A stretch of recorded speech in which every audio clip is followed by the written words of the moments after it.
Hello, hello! I'm here with Juan.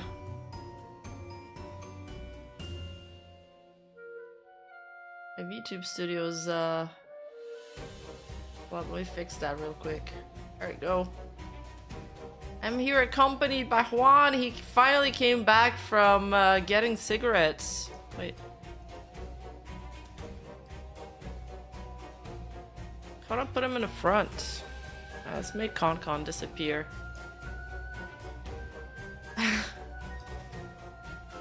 Yeah, and I saw somebody gifted subs in the Twitch side, but before the stream started. Who was it? You should have saved it for when the stream starts so we could hear Juan greet them. Oh my god. I'm gonna touch you with gifting 10 tier 1 subs. Thank you so much. Thank you. Appreciate it.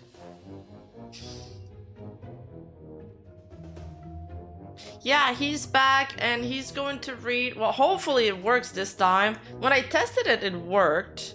Yeah, what a name. What a name. Hopefully it's not troll. So he reads donations, he reads tips, he reads cheers. He can't read memberships because YouTube's weird. But he reads all the rest. Yeah, he does talk. He's a Spanish horse.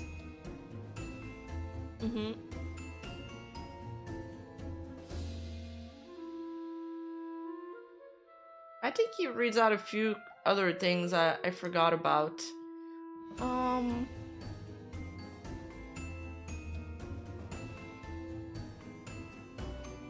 Settings.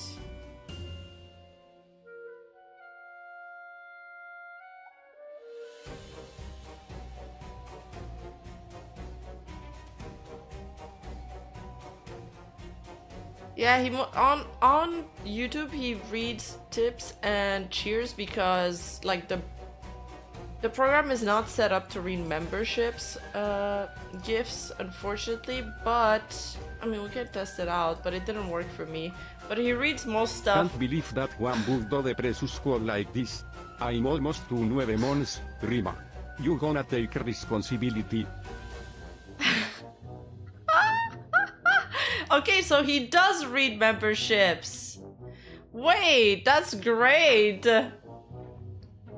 He lives. Thank you, Namans. Thank you. I will not. I'm a sane VTuber fan.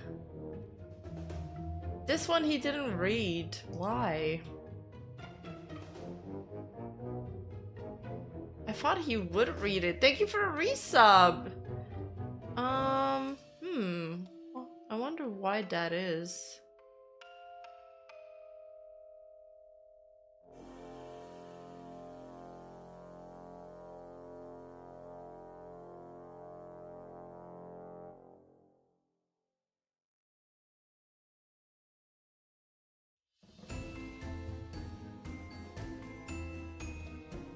Yeah, he should be reading resubs and subs. Weird.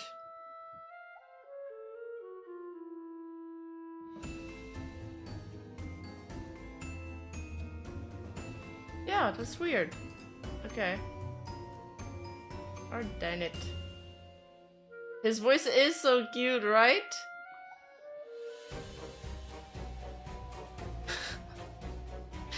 Make Juan dance as punishment. Fuck, what was his, I need to set up a... Thank you for the super chat this I heard this.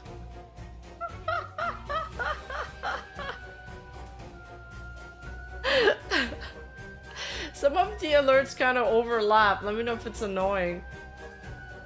Maybe he needs to read them after the soundbite.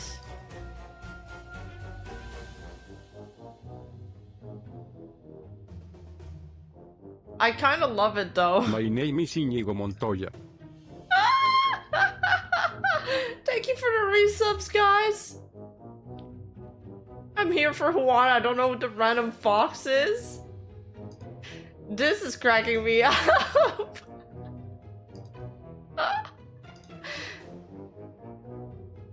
Oh man, this is kind of complicated to adjust though. Not gonna lie, this is some kind of script that you gotta do. It's like an indie program. I really like it, but it's still like in development. But the team behind it's really nice. I think my food's here. Hold up. Juan, entertain chat while I'm gone.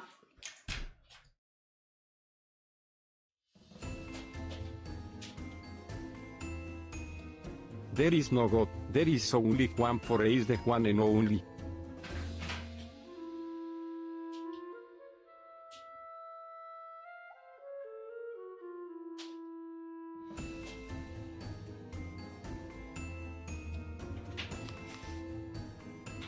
What was it that I wanted to fix? Oh yeah, I feel like we need a little bit of delay.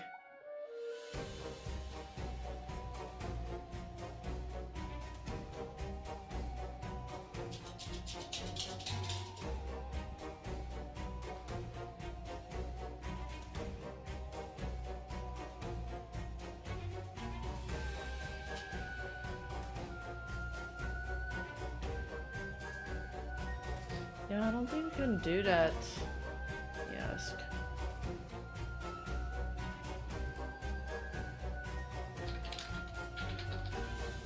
So what are you caunado today, Rima? So I don't understand Juan's accent. So what are you, Juan and A, do today, Reba? What does that mean?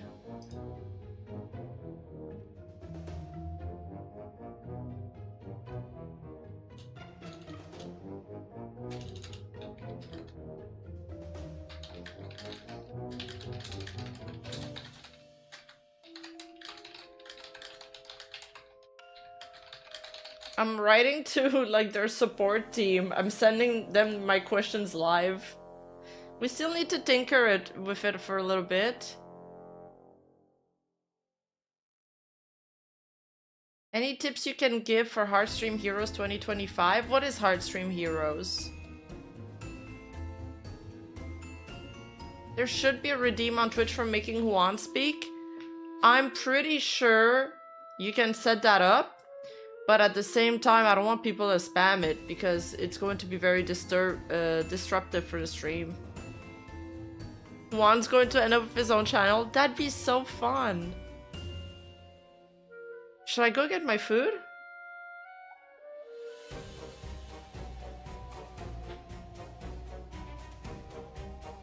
You might be.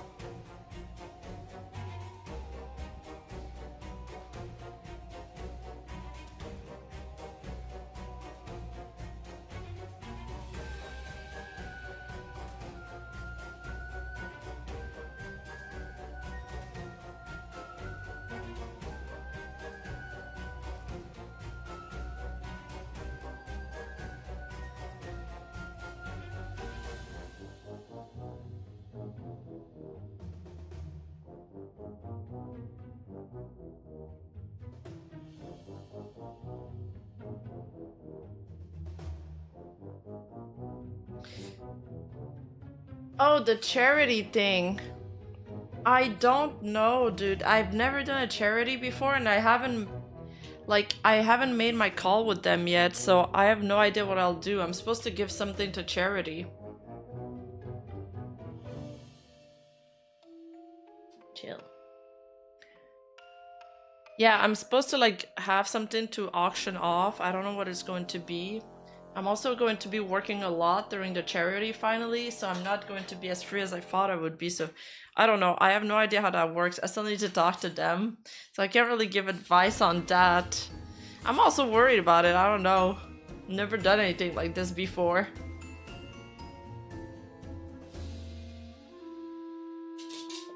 Alright, so today we're going to be reacting to a bunch of different stuff. There's also like Giga. She's made an interview with the CEO of Twitch about like VTubers and VTuber attires and asking him a bunch of questions about like TOS and stuff. We could react to that too. We could add it, although it's not like very variety. It's kind of like on daily topic.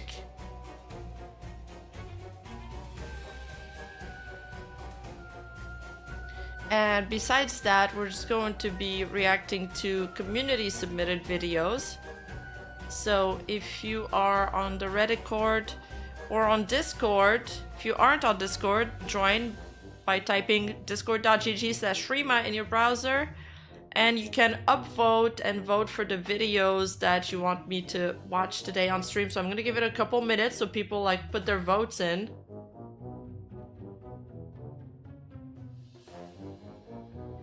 Giga is a Twitch ambassador. Yeah, I think that's why. Really smart of her to get her business model before that interview? What do you mean by her business model?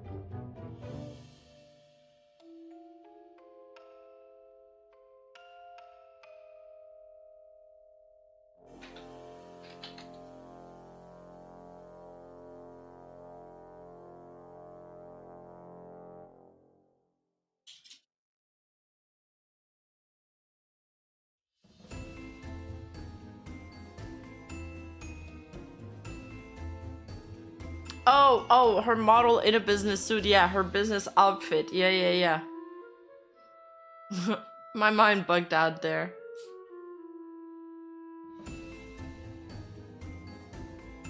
What is chat music? No, I haven't been introduced to that. I was thinking that we need new music. I want something. I really like the music that Laplace has on her stream. Wondering if I can find somebody that makes me background music that's a little bit more intense, more upbeat. Stop, dog. It's my food, not yours.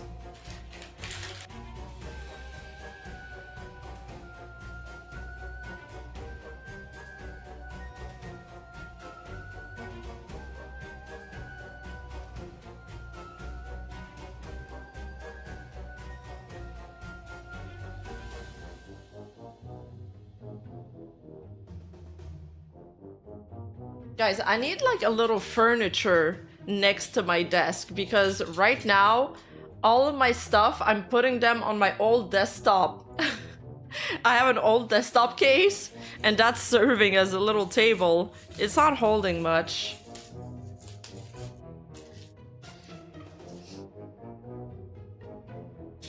Oh, they turned chat section into music, really? Though it's not Giga's fault, I wasn't a fan of Twitch selecting her or V-Social member to talk about it. Why? Because you think they weren't going to ask like hard-hitting questions enough? I think they probably wouldn't do an interview with somebody that would ask hard-hitting questions. They're kind of like that, aren't they? Yo, chill. Chill. You're gonna scare off Juan. It's like a kale smoothie. It's not like he'll want that. I'm trying to be healthy.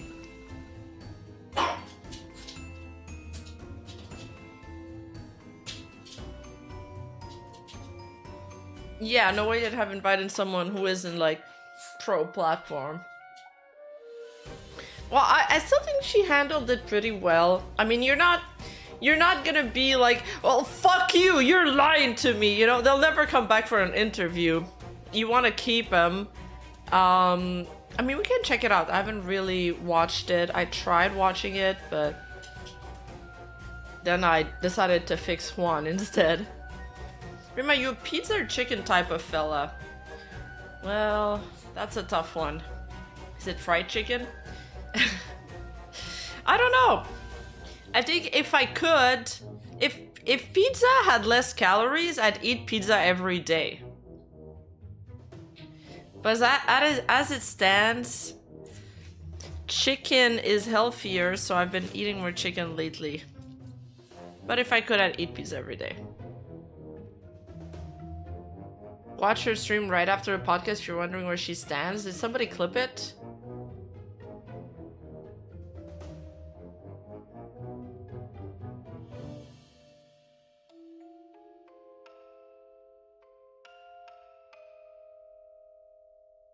This is a clip submitted on her channel of the interview.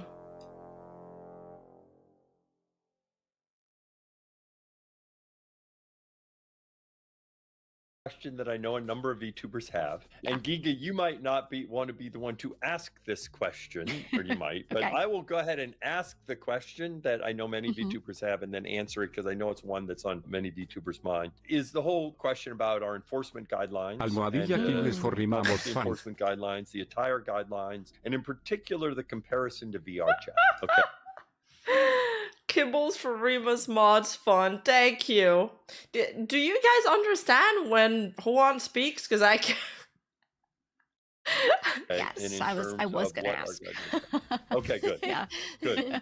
Well, you can feel free to ask. Why don't you go ahead and ask? But I wanted to go ahead and ask the way you would ask it then. Of course, I think. I mean, I was definitely going to say it nicely because I think a lot of it comes from just confusion, people not being sure what the guidelines are, who they apply to. Maybe they're looking for more clarity. Some people are just complaining. Some people are more validly complaining. You know, there's a lot of different ranges on that. But overall, a lot of VTubers are confused about the outfit policy. I can also pause TTS for when we're watching stuff.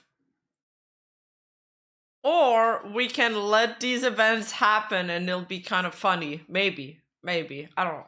To be tested. I linked the VOD of the stream with the timestamps and DMs. Oh, thank you, Auntie. I was going to look at your clips after. But I figured, I don't know if this part is in your clips. See, they'll think maybe it means one thing, and then they get their model made, which, you know, takes like 6 months to a year sometimes, and then they debut it that day, and then they're told that's not allowed actually, right? So there's a lot of uncertainty on what is. I find that she words her questions really well. I wonder if the community submitted some questions for her to ask, because later on she does like ask some questions. Isn't allowed, and then why, like you said.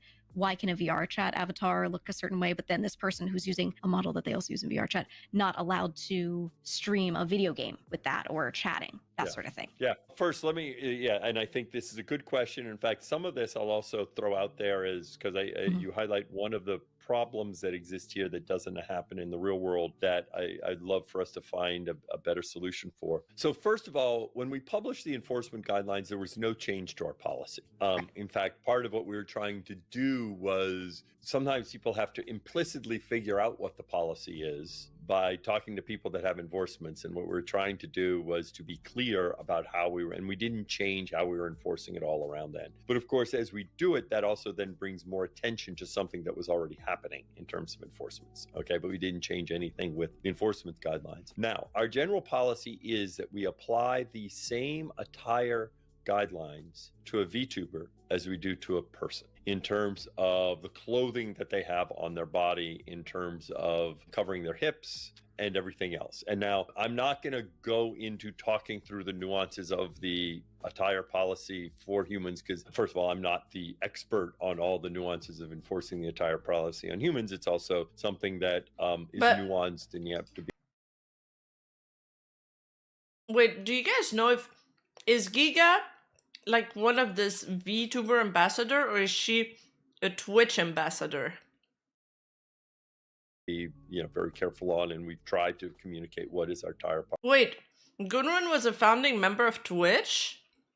I actually wasn't aware of that. Policy for humans. And so the same thing applies to VTubers. Now, the big question is, well, wait, why is that when you don't have the same policy with VR chat? And then, in fact, shouldn't VTubing just be like VR chat? And I understand why VTubers avoid that. Seems unfair. They can have that, avatar in VR chat, but I can't have it as I'm a VTuber. The reason for the difference is, and you highlighted earlier about how VTubers do everything on our site. VR chat, if VR chat is a game and VR chat has a rating in the game, and when people go to VR chat, they have certain expectations about the type of content that they are going to be exposed to in terms of the avatars that they may see. Now, of course, VR chat is just an environment, and VR chat can all be lollipops and bubblegum and unicorns, or VR chat can be, less attire for their avatars and all sorts of things. However, it is. Yeah, one world can be full of lollipops and the other one can be full of dildos. The fact that much of the, especially since when you're in VR chat, you have no idea who you might run into. It's certainly the case that as you go and watch somebody streaming in VR chat, you learned a given expectation about what you might see in terms of VR chat. And we, of course, use the game ratings and other things to make sure that users are aware of that. That is not the case with a VTuber, because a VTuber can play Minecraft, right? A VTuber can do anything. And so there, when you have less attire, for some people, they might find that may not be what they are looking for when they are going into a Minecraft stream. And especially given we have people of all ages, it's not just an age thing, but it is the fact that we have people of all ages, not of all ages, of 13 and above on Twitch. Yeah, but and you do want to think. Yeah, but they could be a titty streamer streaming Minecraft, no? She could have Minecraft like in 20% of her screen and her ass 80% of the stream. I don't, is it just, am I just not understanding his explanation, or is it just bullshit? Differently when somebody's under 18, but there's also lots of users of all sorts of ages that's like, no, that's just not what I want to be exposed to in terms of, you know, I'll say less attire. And so that's the reason we kind of need to treat VTubing different than VR chat, because of the very nature of it. And interestingly in this, like, I think these lines are going to continue to blur, where more and more in gaming, you're going to have control over your avatar in gaming. Okay. And you'll have more and more expressibility. In GTA 6, Lord knows what you'll be able to do in your avatar in GTA 6. It's going to question those things. And we might have to continue to adapt our policy to like see how things go. But that is where we're currently standing with it, which is like your VR model, we are comparing to a person, because like a person, which you are, you can change games, you can change categories, you can do all these different things. But when you're in a game, that's a game model. So we consider them separate. So can I ask two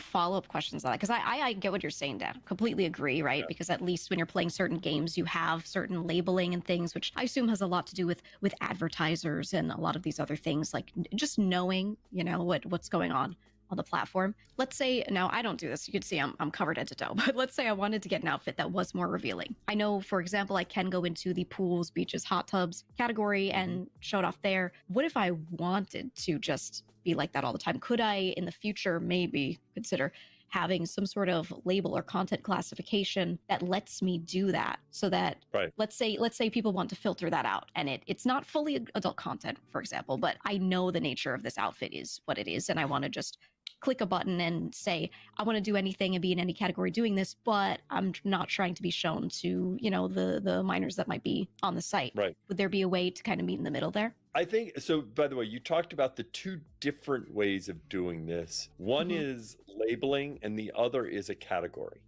Yes. Those have different pros and cons, and sometimes we do both, right? You know, in other words, so for example, with the attire exception, right, for a human, you need to be in the hot tubs category, and that is applied. And now some people may not want to be in the hot tubs category, but they want to use the attire exception. And it's like, no, sorry, if you want to use the attire exception, you need to be in the hot tub category. And it's not just labeling it, okay? The tricky, by the way, and I think thinking of something like that is certainly something that... But didn't Megalodon get banned in the bathtub category? We, you know, can be thinking of and are and trying to figure out how to handle this. One of the challenges that we face is, as we do certain things, sometimes people find ways to exploit it to an extreme. And the best example is when we made the change in terms of drawing and allow to use the human figure, and then art suddenly became dominated with a certain amount of content.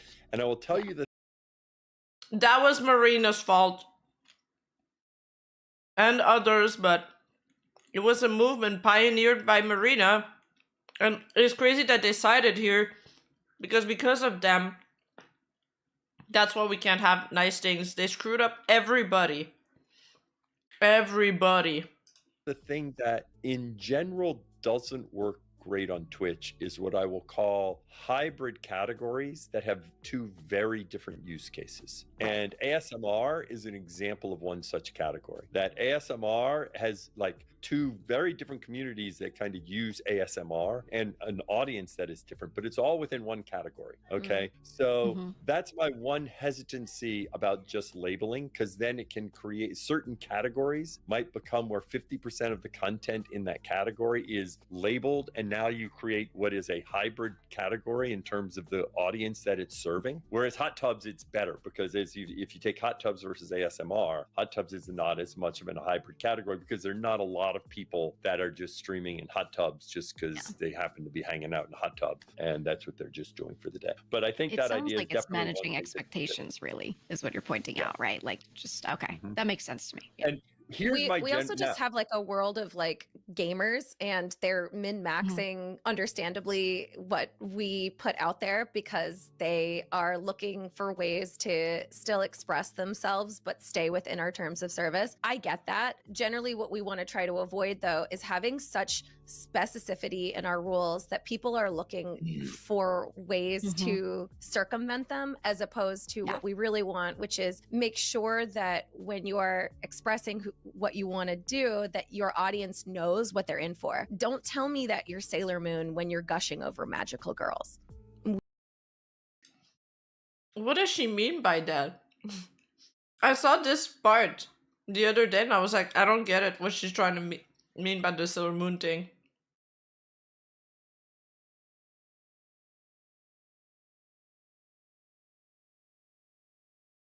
It's an anime? Is it like a not safe for work anime?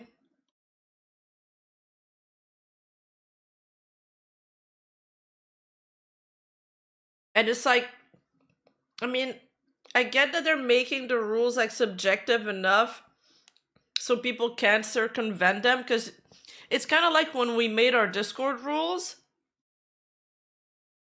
You want to keep a loophole because each transgression can be different. You want to keep a loophole where the mods or the staff can be like, well, no, my decision is final here, because at the end of the day, some stuff is subjective, but at the same time, it is a tough line to tread. But at the same time, that means that their staff is very subjective. No, I know Sailor Moon. I think head of community played a big role in the enforcement guidelines against VTubers. I don't like her attitude so far.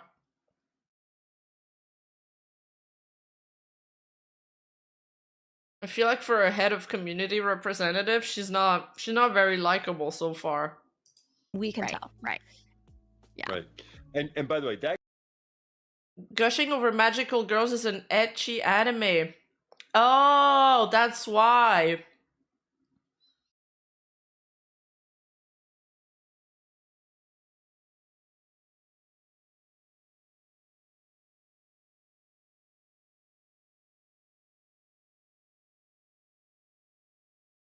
No, I haven't seen Gushing Over Magical Girls. I know Sailor Moon.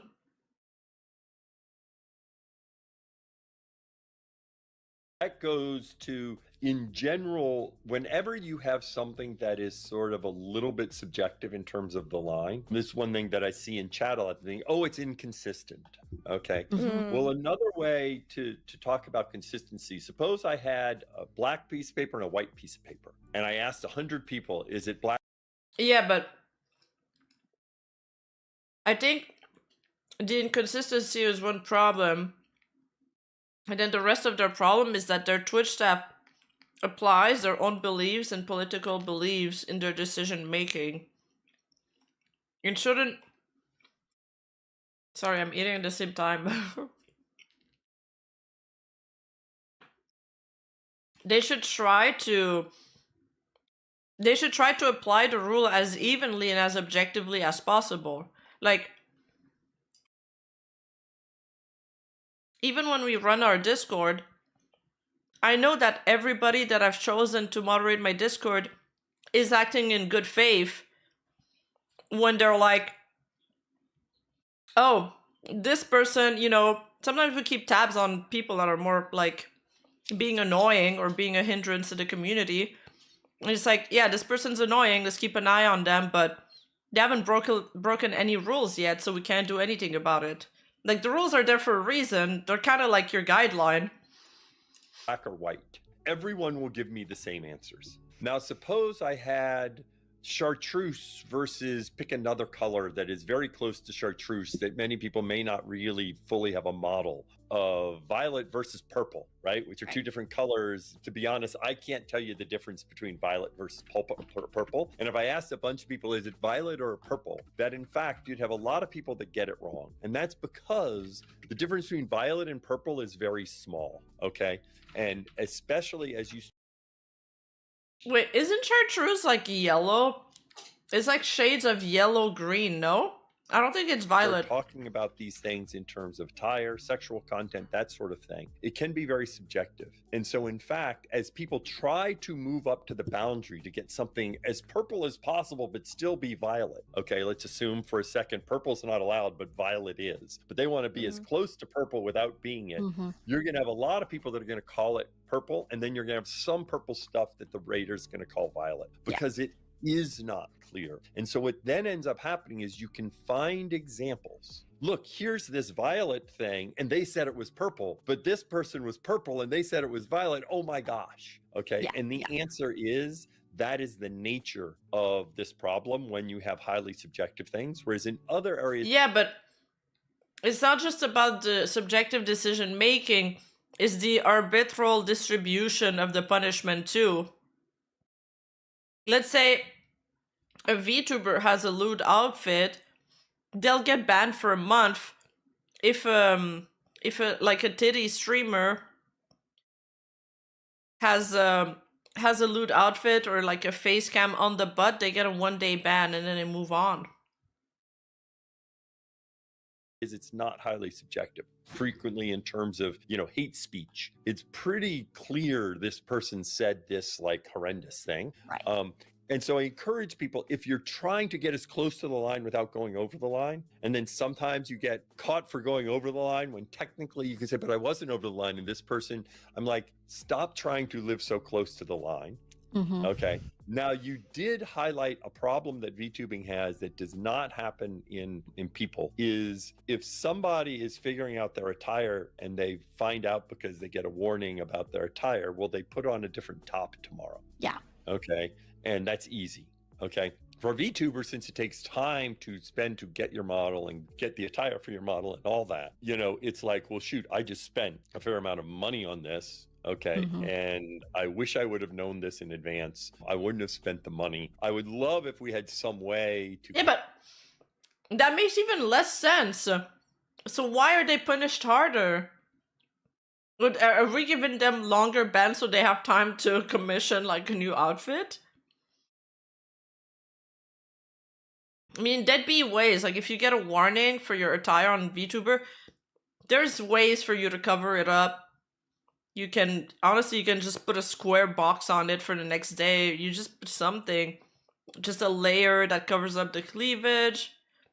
You can do quick fixes, especially with the new VTube Studio stuff they implemented. Overlays and stuff, yeah. Kind of help with 2D models or other things, you know, kind of make an assessment, you know, and that may also be the type of thing that maybe VTubers help us with this, right? That in fact, you would get a group of VTubers that, you know, we work with, and then maybe something happens that in the VTuber Creator Club is VTubers, like, you can almost like, it's borderline. And if it's borderline... I was actually going to suggest that in the Creator Club, yeah. So we actually do that in our ambassador group, and we have VTubers that represent the ambassador selection.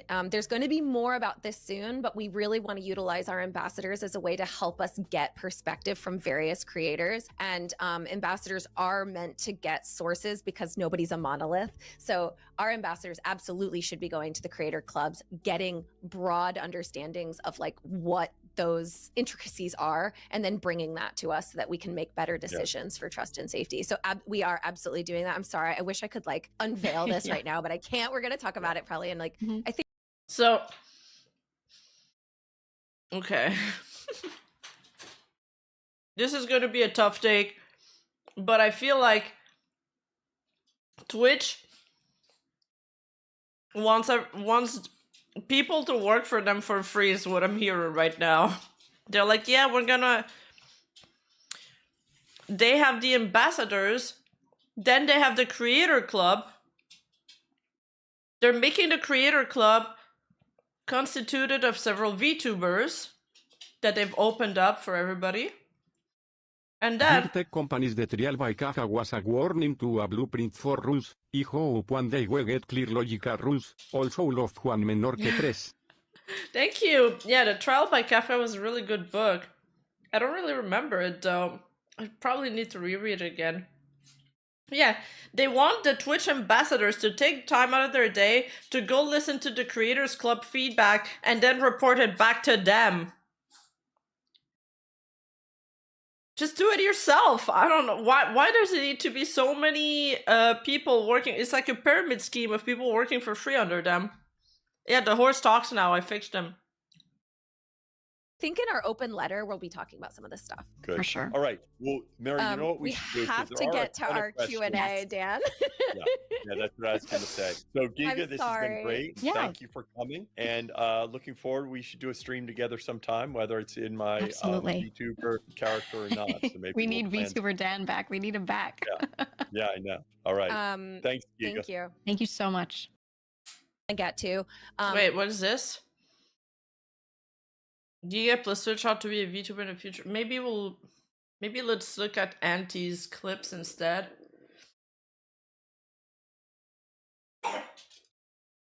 Relax.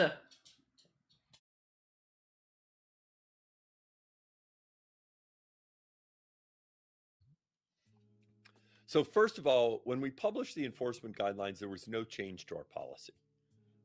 In fact, part of what we were trying to do was sometimes people have to implicitly figure out what the policy is by talking to people that have enforcements. And what we were trying to do was to be clear about how we were, and we didn't change how we were enforcing it all around then.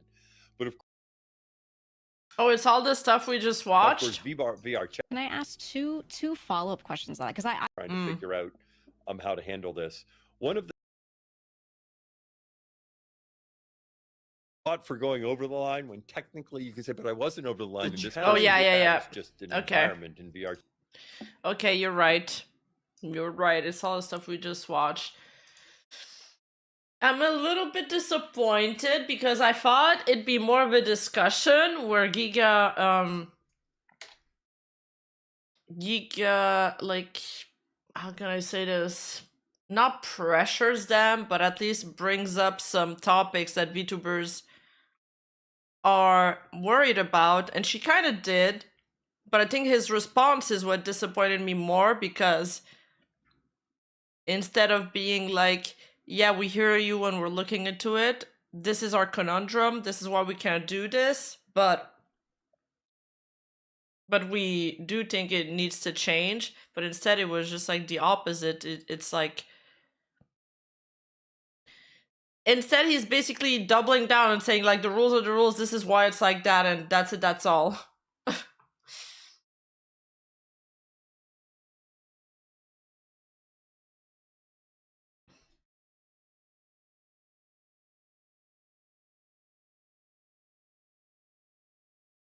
I mean, I guess it's an interview and not a discussion. I thought it was going to be a discussion where, like, everything wasn't already set in stone. It feels, talking to him, that he's not going to change his mind and that everything's already set in stone.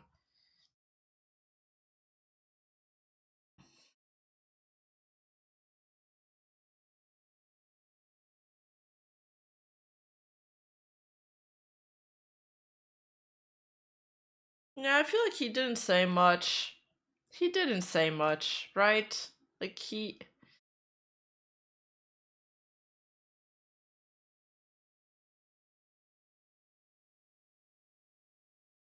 Yeah, it's our stream.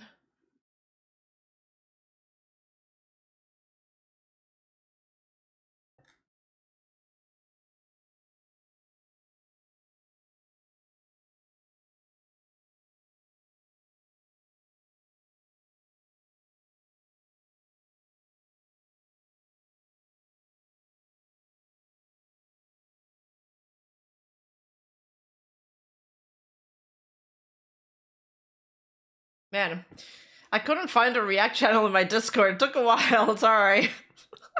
I was just sitting there silently. Okay, so where are the top 10?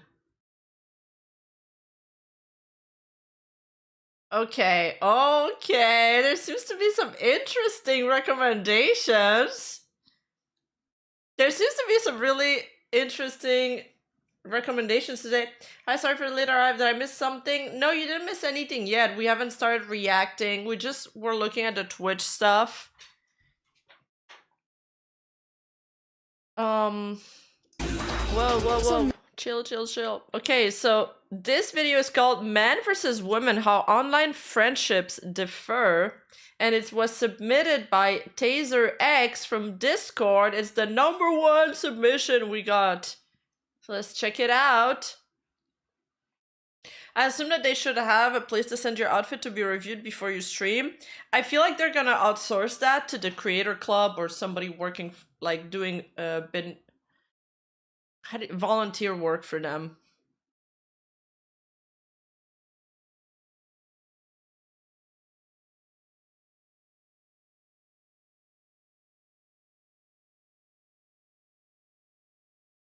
Oh, it's muted now.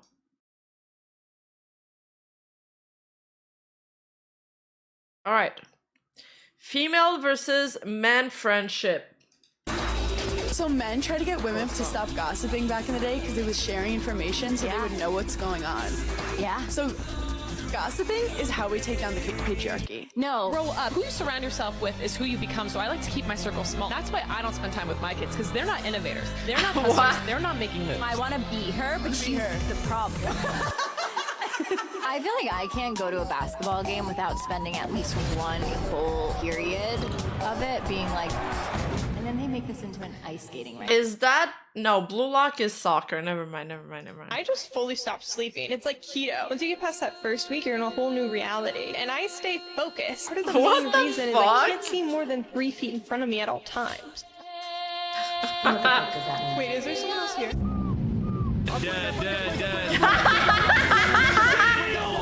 What the fuck was that?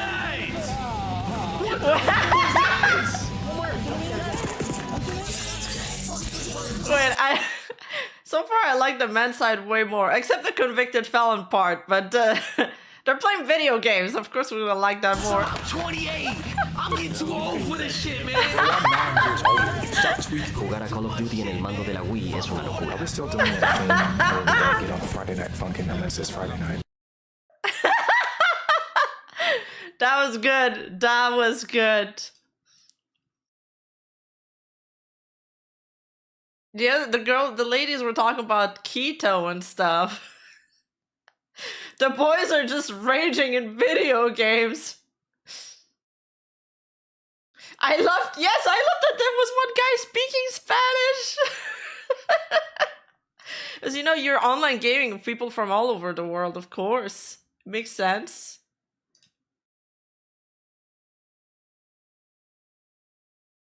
Oh my god, what is this? This is a submission by Giddy Kipper. It's called Beer Drinking Horse.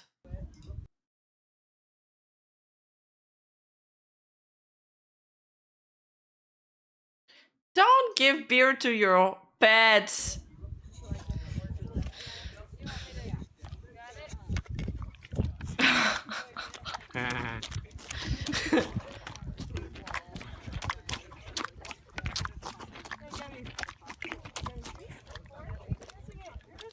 Juan, what do you think of this? Oh, it's a pretty horse.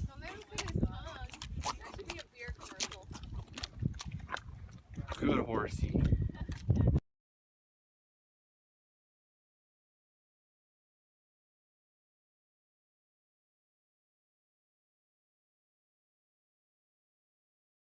Okay, what is this? This is submit by Lucky Star. How does Gacha game shut down in just 6 hours? The gacha game industry has had its fair share of massively popular hits, but at the same time, while you hear about the glamorous successes of these giants, you never hear about the ones that were, not so successful. I went on the journey to find just how atrociously bad some of these gachas are, and listed a Wait. couple that shut down. Why do they all look exactly like Genshin, but they're not Genshin? Hey, Lastenza. Extremely shortly after its launch. I found some that never reached the first anniversary, some that never reached the 6-month mark, Oh, but wow. among them, I found an extremely interesting case. What if I told you that the gacha game we will talk about in this video, due to glaring issues with its launch relating to bugs and optimization, was shut down indefinitely in just 6 hours from the time of release? Join me today as we explore one of the most intriguing outliers in gacha game development. Juan?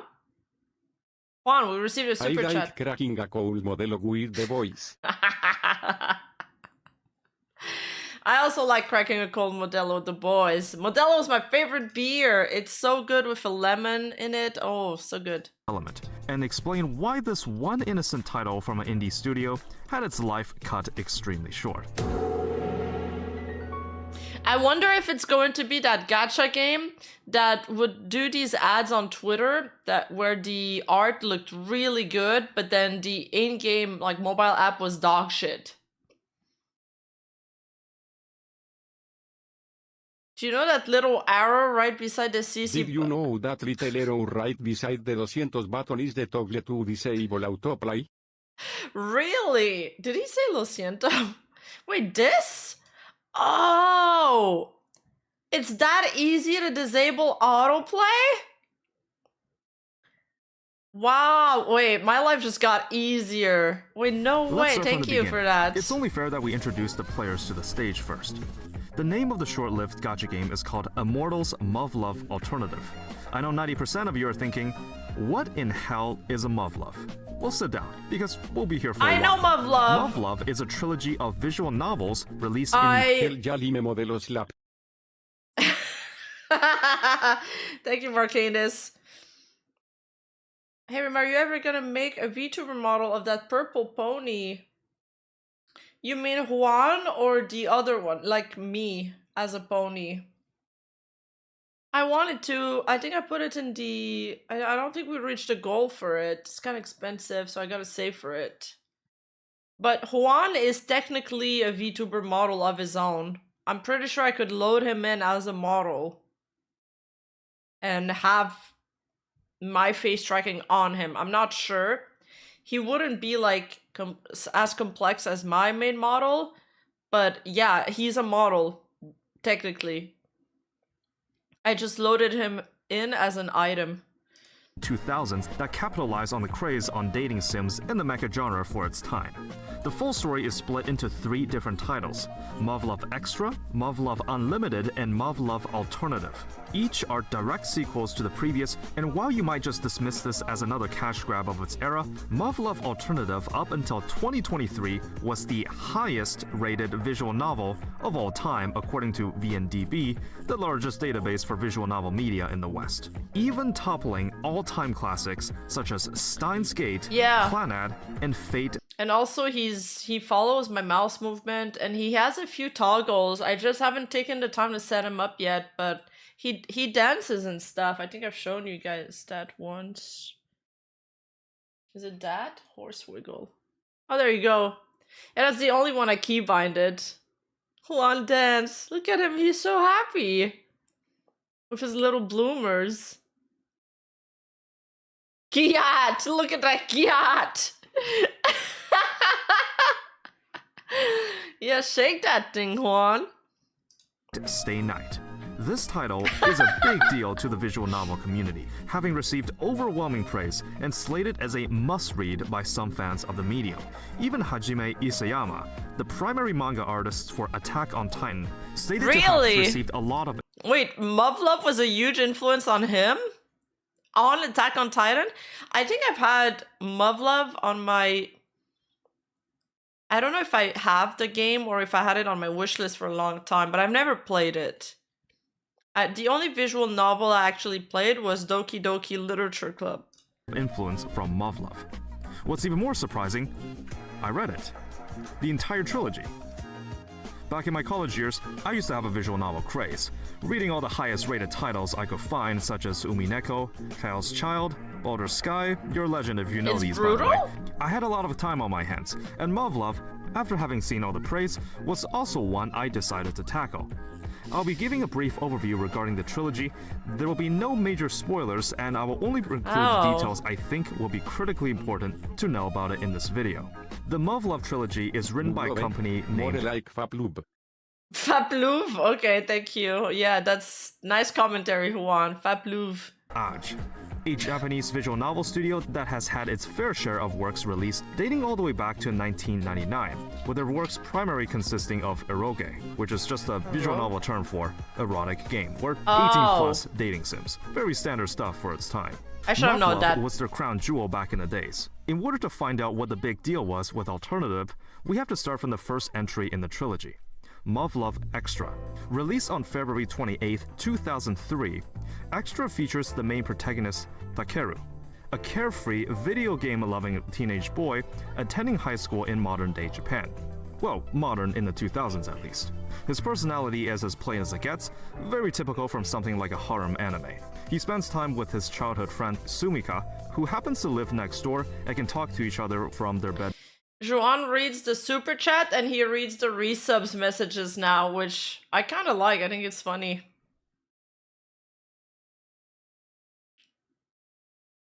Windows. They share a close relationship in their daily lives, and it's heavily implied to be Takeru's primary love interest. That is, until one day out of the blue, he wakes up to find that someone else was in bed with him.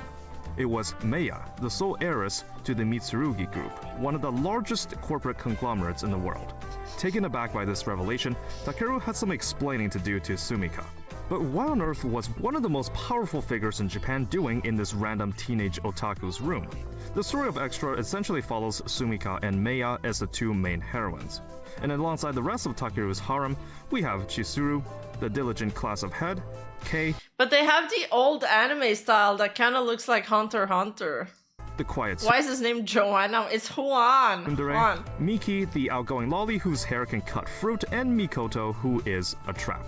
That is all.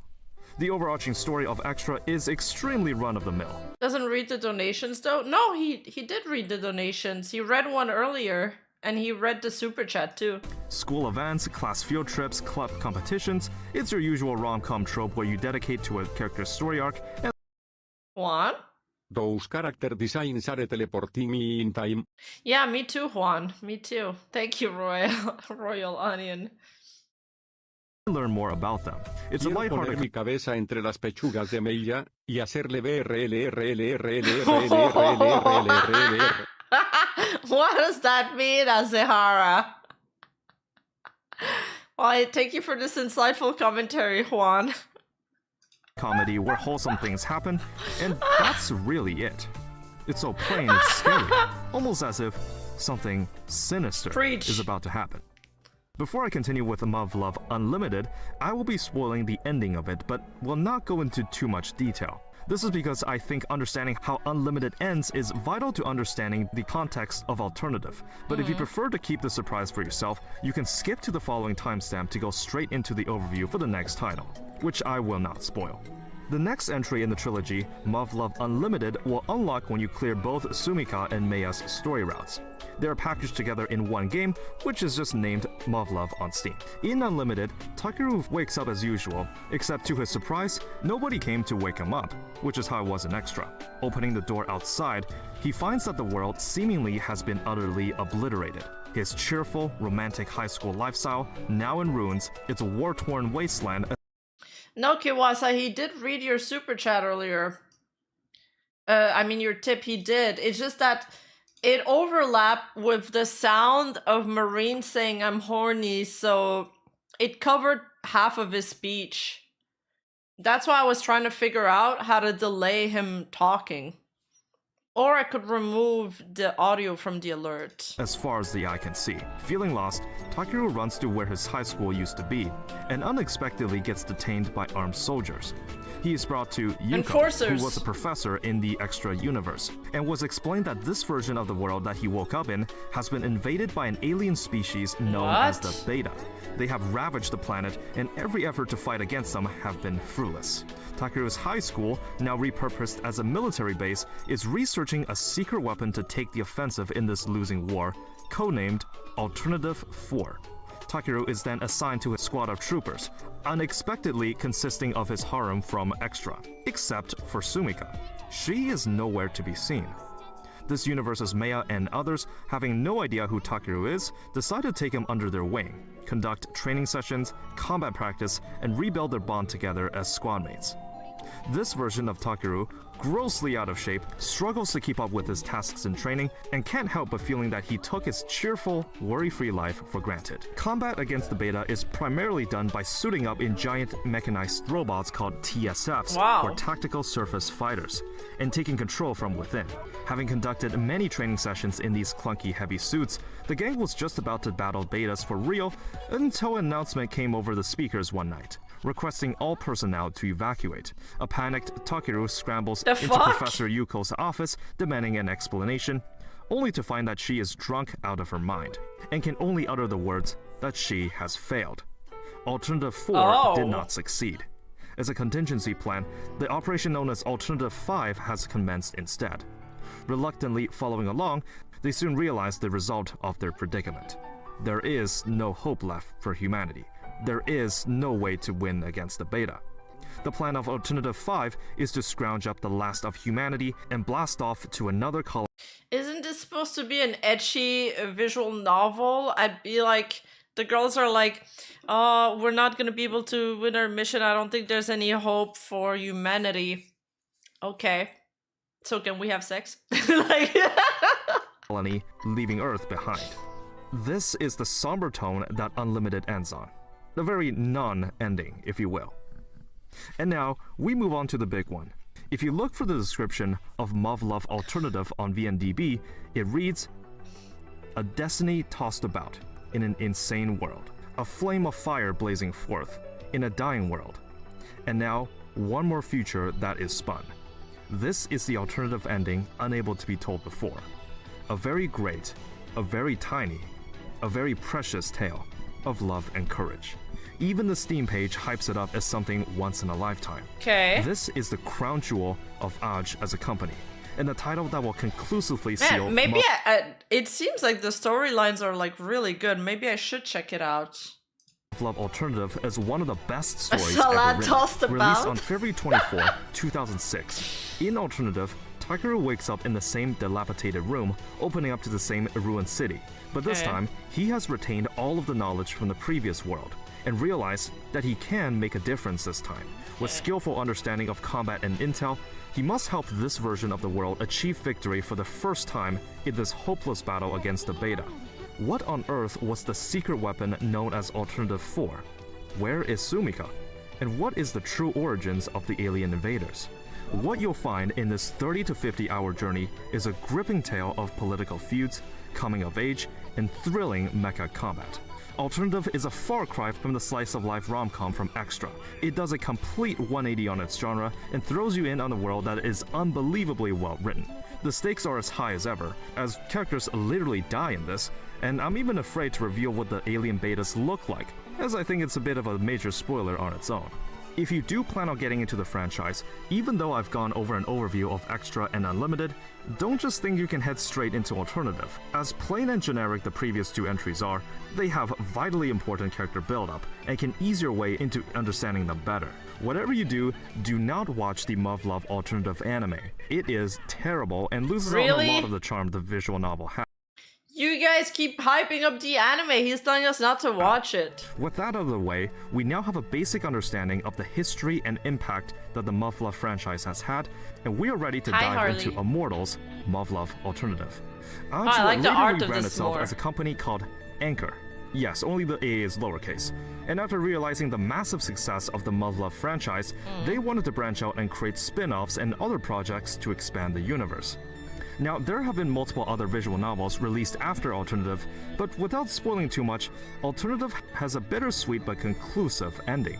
It didn't end on a vague or cliffhanger the way Unlimited did. To the casual fans, most will mark Alternative as the end of the trilogy. Visual novels are generally considered a dying medium in today's world. Muv-Luv has had its fair share of fans in Japan and I've always wanted to have a visual novel. Globally. But it's not a booming franchise like Fate, for example. Anchor wanted to try their hand at developing a Muv-Luv live service gacha game, originally advertised as a brand new story in the alternative timeline, where you would collect anime waifus wearing skin-tight bodysuits manning giant mecha robots. I don't think there has been a gacha game directly appealing to the mecha genre, though I think Gundam did have a gacha game come out recently. But come on, this is a winning formula. What can possibly go wrong? Originally announced in 2020, Immortals Muv-Luv Alternative was a new project that was slated to release sometime in February of 2022. Though there was a slight delay announced, and the release window will be pushed back to March. The game would officially launch on March 17, 2022, at 4 p.m. Japan time. However, because of a round of sweeping out last-minute bugs, maintenance will be extended to 6 p.m., then to 6:30 p.m. Maintenance ends, but because the server overloads, the game was temporarily closed down into another maintenance session.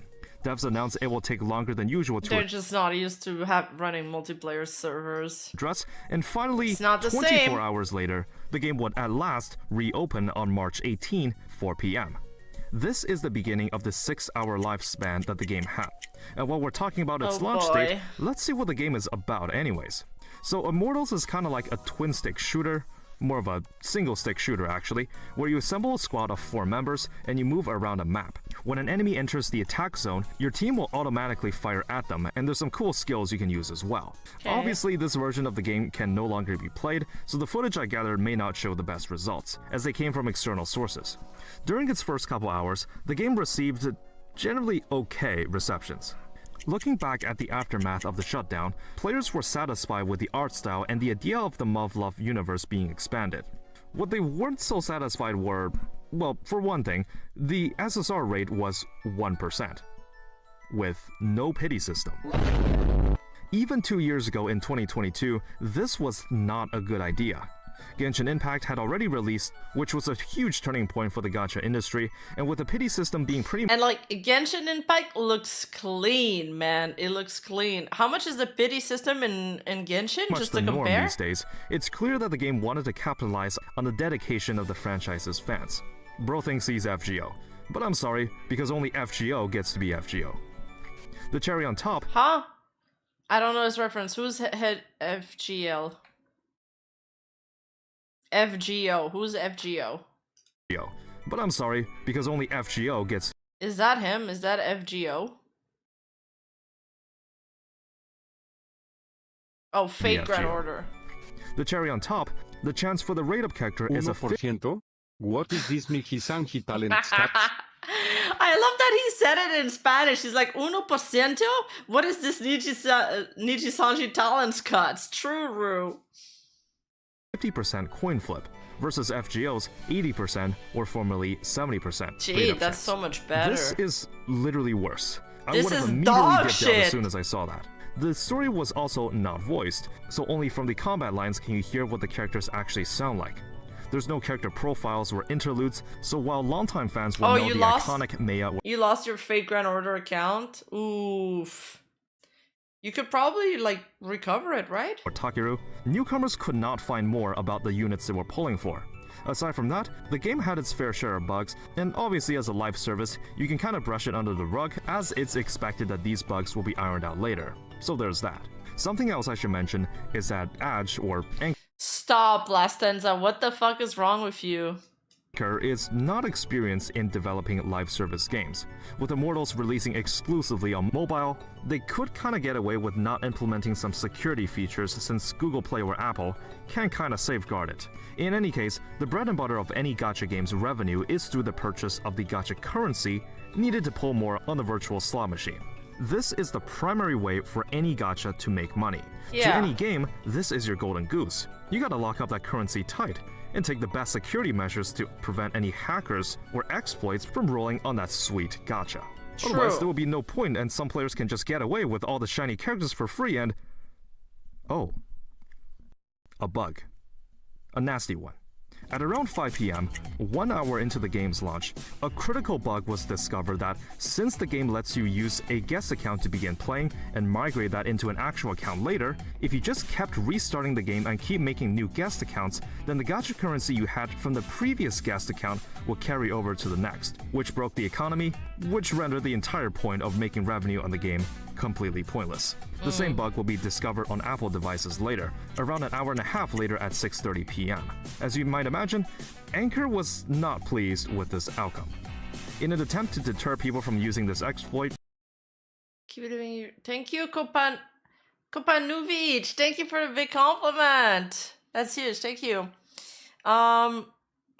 So I thought he was gonna say, you know, these things when new gacha games drop, some people, they'll keep making new accounts because your first pools or the first banner for new players, usually you have like a higher, like really good rates, and they'll keep making new accounts till they get like the good characters. And if they don't pull the good characters, they reset and then they do another one.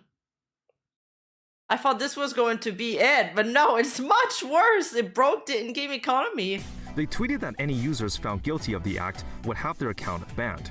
Now, this may have worked if the bug occurred way later into the game's launch, where players were afraid to lose the progress they made on the account. But since this is launch day we're talking about, if you get banned, well, just make another.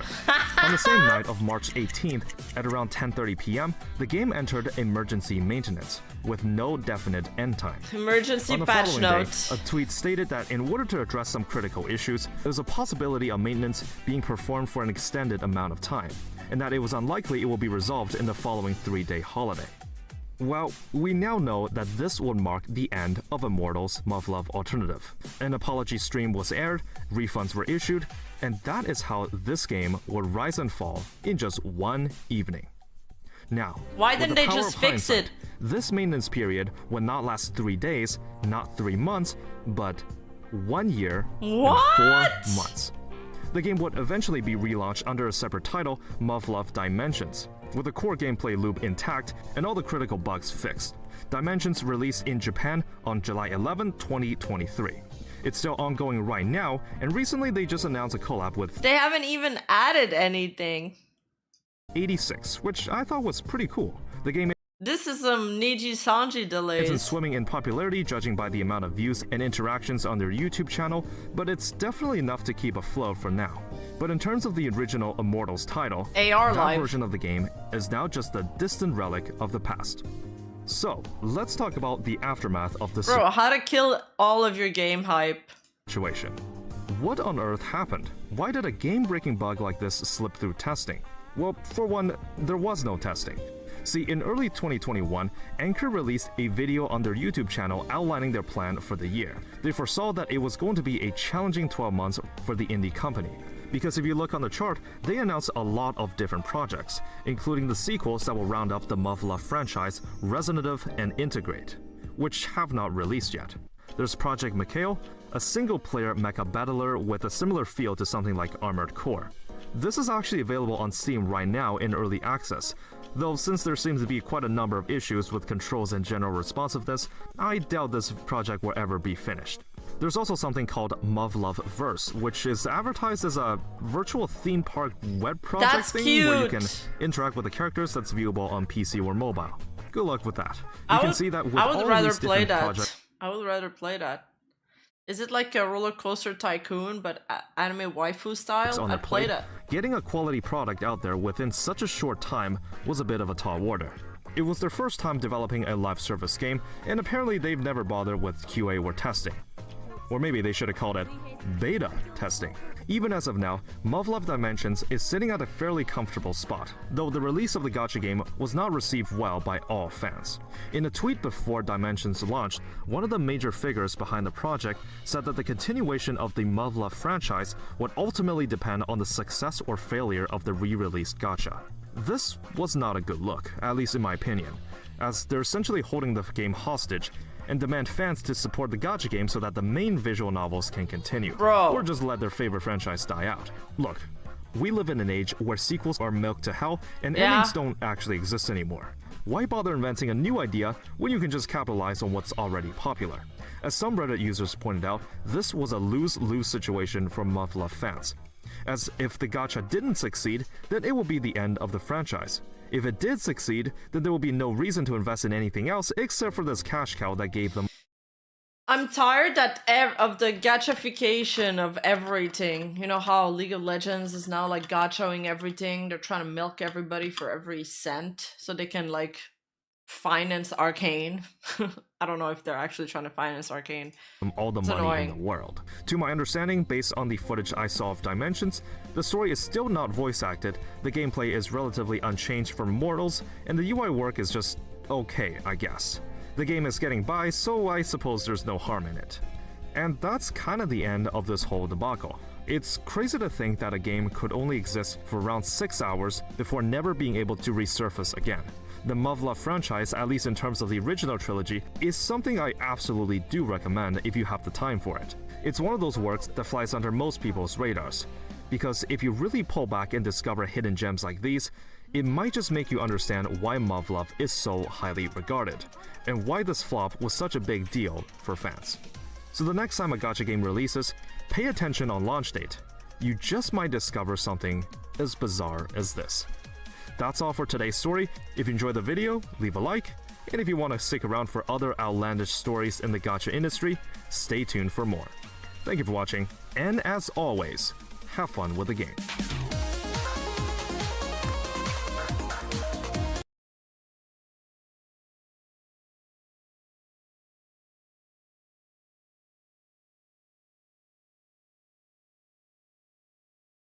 Oh, I'm muted. Interesting video from Psyche. When did I mute myself? The fuck? Anyway, let me go wash my hands real quick, have Juan entertain chat, and I'll be right back.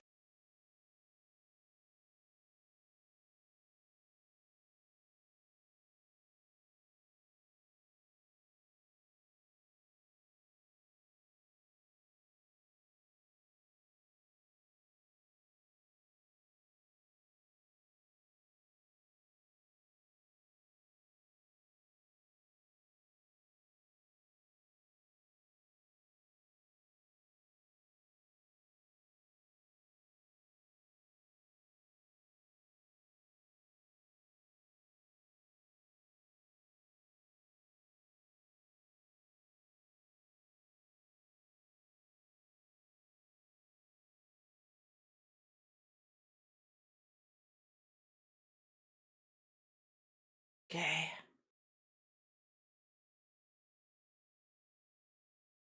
So I press watch on this. Wait.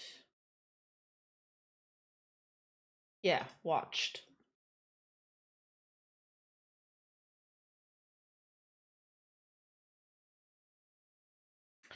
The next submission is by Giddy Kipper and it's called Why So Many Japanese Idols Are Mentally Ill. What the fuck? From the Japan Reporter. I'm intrigued. I'm intrigued by that title. Wait, what did you guys do while I was gone? Did you guys do something? Experience mental health issues according to a survey, which might be higher than any other industry in Japan. 52%? My idol career started at 17. っていう風に診断をされてステージに立てなくなった時期があったりとかすごいたくさん自分も経験してきたしその周りの女の子で病んでる子とかそのネガティブになってしまう子も見てきたので、心とか体に不調があった時にフォローとかケアをされずにすぐ卒業して別の子をまた入れてでまたやるっていうような And yet, idols being a huge inspiration that makes tons of girls get into the industry without knowing the reality. いろいろアイドル戦国時代って言われる時にちょうど小学校くらいだったんでテレビ見てわーってなってた。I should make this video and title why so many VTubers are mentally ill and like do a bunch of interviews with VTubers. モームスさんとかそれこそ AKB さんが世代だったのでずっと憧れてて、高校に入った時にもう高校生になっちゃったし、チャレンジしなきゃっていう。年齢的なことを考えると邪道というか、もう13歳からアイドルやってる人とかもいるので、だいぶ遅咲きというか。Most idols graduate in early 20s, so many young girls feel the urge to debut as early as possible. But at that age, maybe they can't handle mental issues so well, given the fact that they might gonna get a lot of criticism or hate. ネットの誹謗中傷みたいなものは結構辛かったりとか、あとは競争社会っていうか、やっぱり人気とかっていうのが目に見えてグループ内でもわかるので、やっぱりどうしても人と比べて。They like the idol fans are crazy. They like tear them apart in terms of body. If they've taken like a little bit of weight, and they're all skinny girls. They're all like really skinny girls, but they like body shame them like insane. 落ち込むことがすごくあったりとか、比べる人がめちゃめちゃいっぱいいるので、こうフロア見たらわかるわけで、で比べちゃったりとか、誰かと比べられて常に活動してるじゃないですか。ファンの人からもこの時はこうだったとか、女の子同士のやっぱり見えない格闘みたいなのとかはライバルじゃないですけど、やっぱりその友達というよりはその仕事仲間であって、その例えば話したらそれが事務所に伝わってしまうんじゃないかとかっていうことはあるんじゃないかなというふうに思います。他の情報があまり入らないとか交流しないっていう、結構ツイッターの1個のツイートとかでこれは合ってないからやめろとか。Damn, it's just like もちろん経営 VTuber 陣からの目線として compose. はやっぱり売れなきゃ意味ないよね、目立たなきゃ意味ないよね。 The survey shows more than 60% feel financial anxiety, which indicates many idols might be in poverty. Beneath the ones who are super famous and popular, many of them are underground, which we call chika idol, and their life can be extremely grim. One of them I talked to recently, for example, she only gets 40,000 yen as revenue and has to cover pretty much all of this with Huh? $260-$600 a month? only gets 40,000 yen as revenue and has to cover pretty much all of this with other group members, so actually losing money now. But she's probably far from the only one in the industry. You have to pay for your own costumes? Yeah, it's true. The underground idols are kind of like indie VTubers.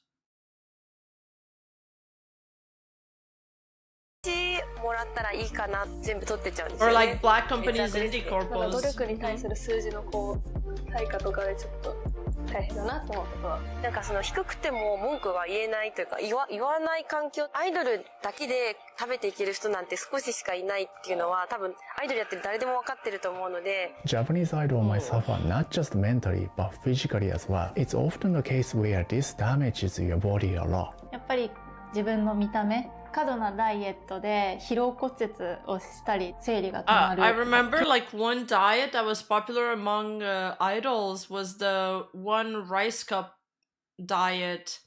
And it's like, you know, these paper cups? Like the shitty places where they give you water in the paper cups?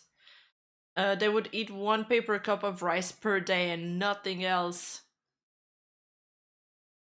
9年の中で本当にいろんな病院にお世話になりました。本当にガリガリな女の子を見て、私もここまで痩せたいって思う子もいれば、全然その美的感覚が違うとは思ってはいて、日本はやっぱりあとネットの流通に伴ってそういう風なことを言われることが多くて、だんだんこう見た目も変えて。 She says some idols, especially teenage ones, suffer from surgery addiction as well. それはもう見た目は商品にしてるものなので、整形をしてる人はたくさんいるけど別に言ってないだけで、なんかいわゆる整形依存みたいな、それも私自身。 Bro, most of the BTS guys, and I think apparently Lisa from Blackpink and other Blackpink members even had some plastic surgery. 一度経験したことはあって、で結構人って変わるじゃないですか、顔。趣味思考も変わってきて、大人になると固まってきたりもするので、絶対に15歳とかでやっても20歳で手直しとかをしなきゃいけなくなる、そんなに急いでやることもないのかなとは思います。 They may be also subject. No, Kiwasa, 1 cup of cooked rice, not a cup the measuring cup, the paper cup. Like the cooked rice, you put it in the paper cup and that's all you eat. There's no nutrients in rice, really. Honestly, it's better you eat like a small steak than eating like a small cup of rice. Subjected to harassment or stalking from fans. We have numerous cases where she was attacked and almost killed. Experts claim this is partly because how the industry make money and how close to the fans. Damn, that's like the Kiara thing. 出るんだったらもう仕上がったものを見せなさいっていうのが海外の考え方が多いと思うんですけれども、日本の場合はやっぱ素人って言ったら失礼ですけども、まあ駆け出し、まあ今から伸びていく人たちが可愛い女の子が歌って踊るっていう、それをみんなで応援していくっていう文化ができた。室町とかね、鎌倉とかあそこまで登っていったら、まあもともとそういうものがあって乗り込んだっていうふうに言われたりはする辛い思いをしてるわけですから、ほとんどの人っていうのはその働いていて。その中でやっぱ綺麗なものを見たいっていう欲求も増えてくるし、実情はまだ別としてね、やっぱ手段としてはまあ疑似恋愛であるっていう部分を入れていく。アイドルのイベントが終わった後にまあチェキ会であったりとか物販があって、やっぱ恋愛っていうのはやっぱ Dude, you're touching so many hands. Wait, I remember seeing a video. It's like I grabbed you're touching so many hands in one day, dude. That is a hotbed of germs here. I would be like, yes, you hold their hands. Okay, now, and then you turn around to your assistant. Okay, now pure roll, please. And then next experiment. Okay, now disinfect it, please.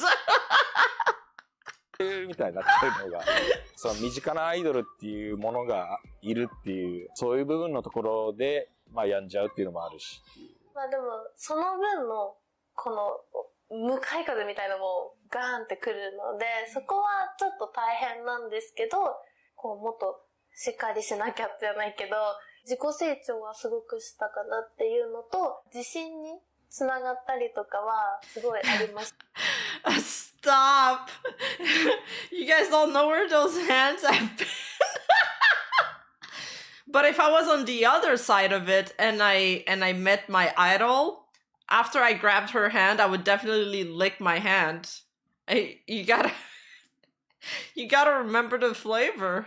Or you inhale them.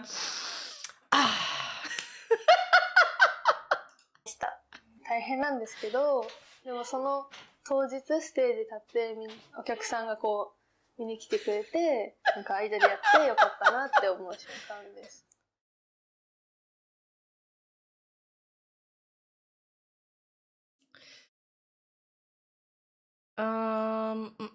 It's like you know when there was a trend where all the idols went to like that donut shop in Japan and they had to put a sign not to lick the seats because everybody was licking the seats where they sat.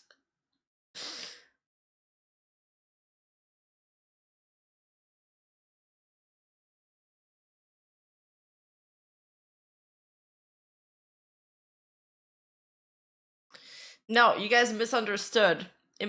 It's not. Imagine licking your hand. Oh, right. You're right, Brunstad. That was due to Fuomoko. And others. There was a lot of people. There's a lot of YouTubers that took photos there, I'm pretty sure.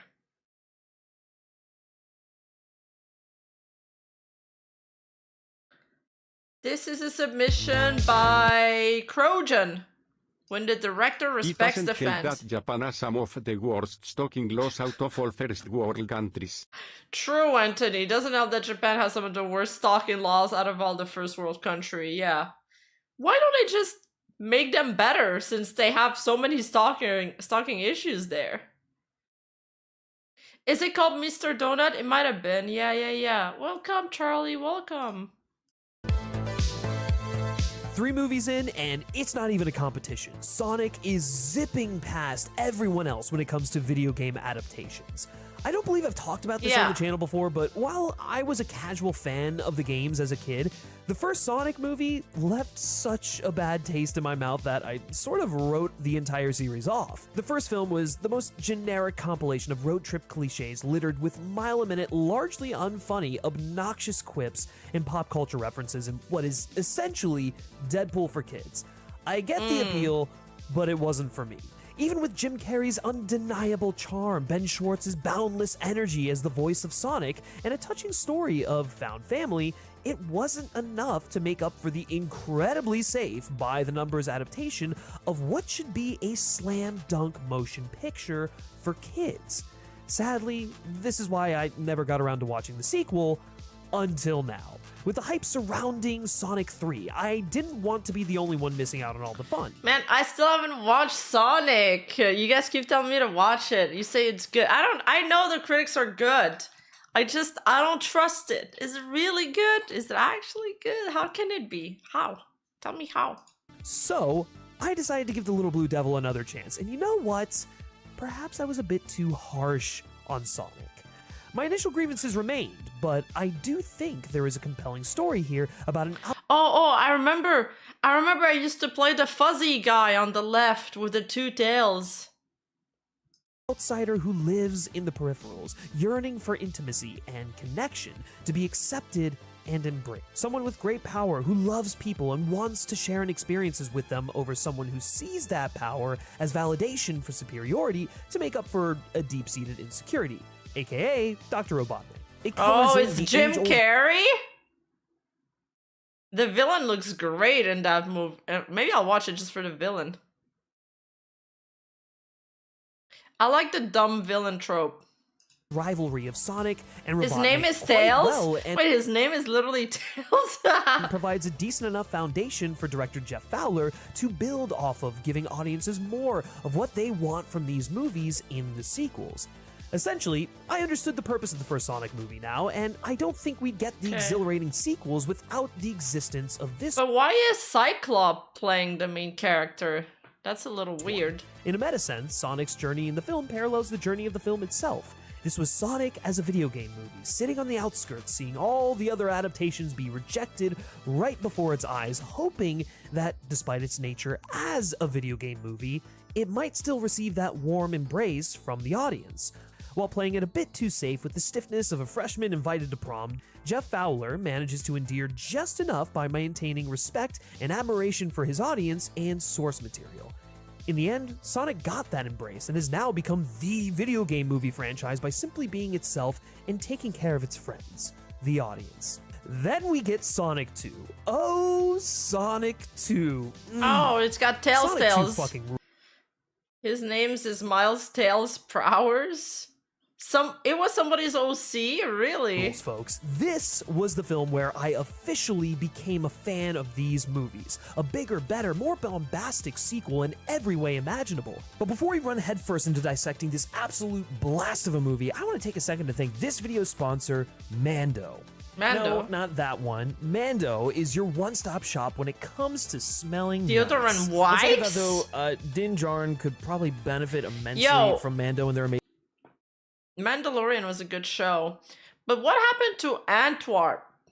Why did they stop releasing episodes of Antwerp? That was a good Star Wars spin-off. Amazing products, because I mean, you know, out in space, visiting strange new worlds. I mean, I have no idea if there's showers on his ship or if showers even exist. I mean, showers exist in Star Wars. Regardless, the guy's probably a little stinky. Oh, it's Ander, it's not Antwerp. Ander.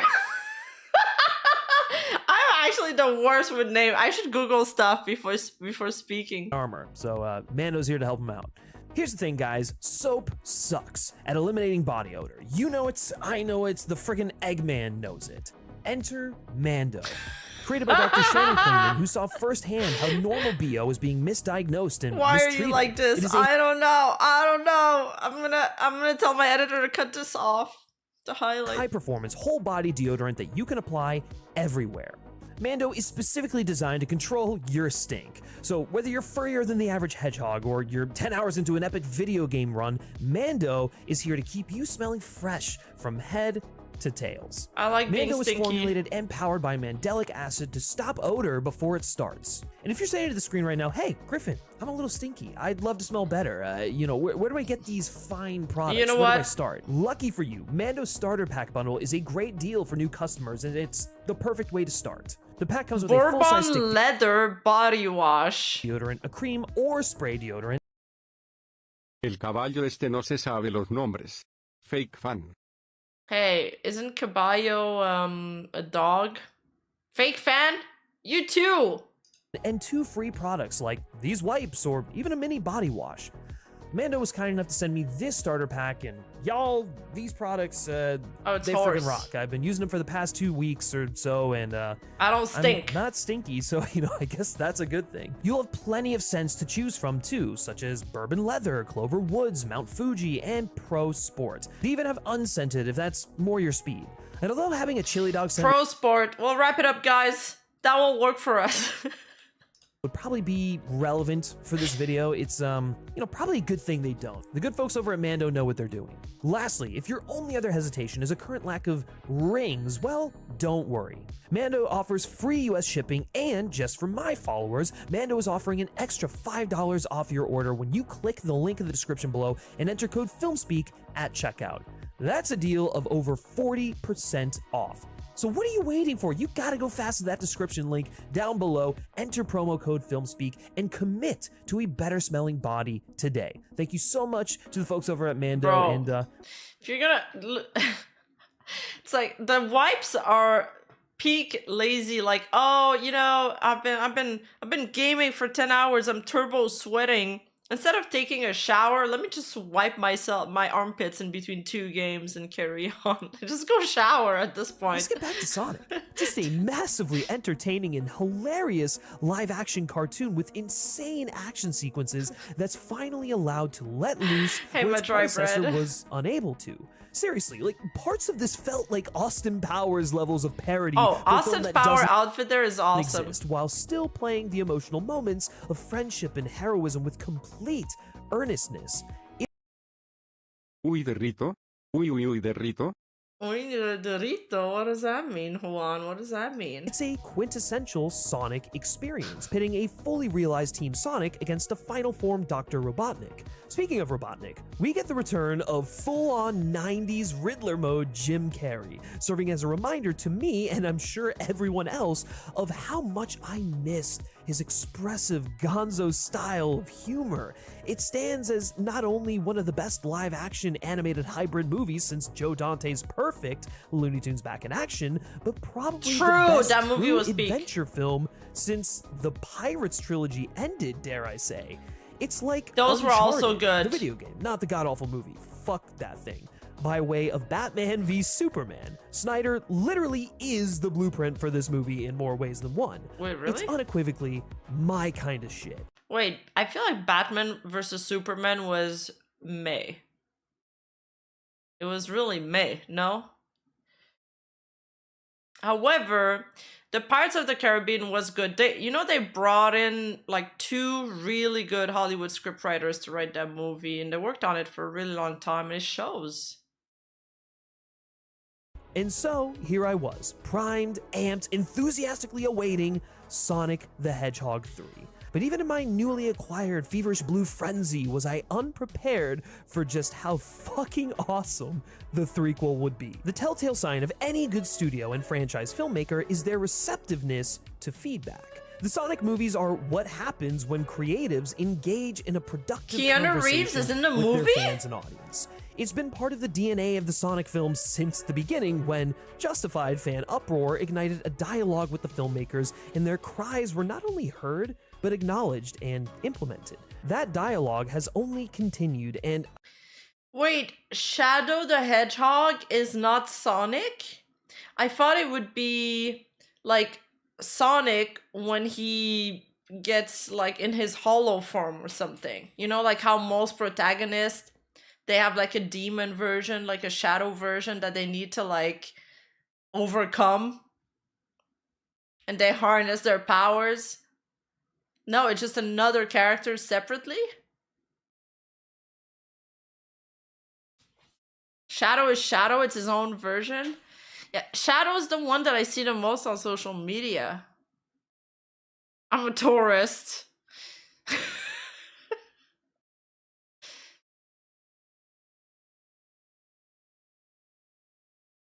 Listen, there wasn't that much lore back in the days in the game that I played of Sonic. Shadow is like a bioweapon experiment from Sonic Adventure 2. Oh, okay.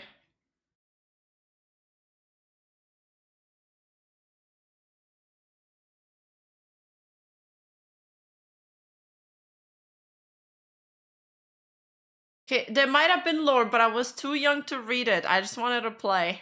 I think it's because director Jeff Fowler has been a part of Sonic for as long as he has. Starting out as a cutscene animator in 2005's Shadow the Hedgehog, there couldn't be a more perfect candidate to spearhead the Sonic films. It's so abundantly clear in he's way hotter than Blue Sonic. Each movie, but in Sonic 3 above all else, that Jeff Fowler is just as much of a fan as the audience. In Sonic 2, he knew what fans wanted from the first film and just went full tilt into giving it to them.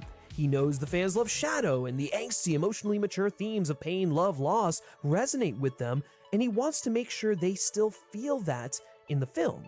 We only get a Sonic 3 as great as it is by having a filmmaker like Fowler refine all of the elements people love about Sonic, his adventures and the supporting cast acting as a mediator between the voice of the fandom and the studio heads.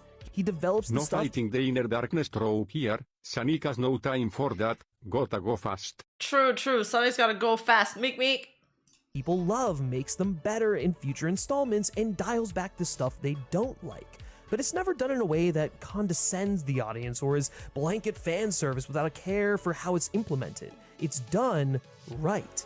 He delivers highly enjoyable films we all want to watch and are endeared to, while also making good on these big moments like Sonic v Shadow. By taking the time to set up this third adventure, and because they've finally established what these movies are, we're able to get the films Sonic fans have wanted from the very beginning, and Jeff Fowler that was Sonic is finally or able Shadow? to realize Sonic in a mature way that's never too adult to alienate kids, but also allows kids to have something that— That's Shadow. You're fixed. Yeah, he is fixed.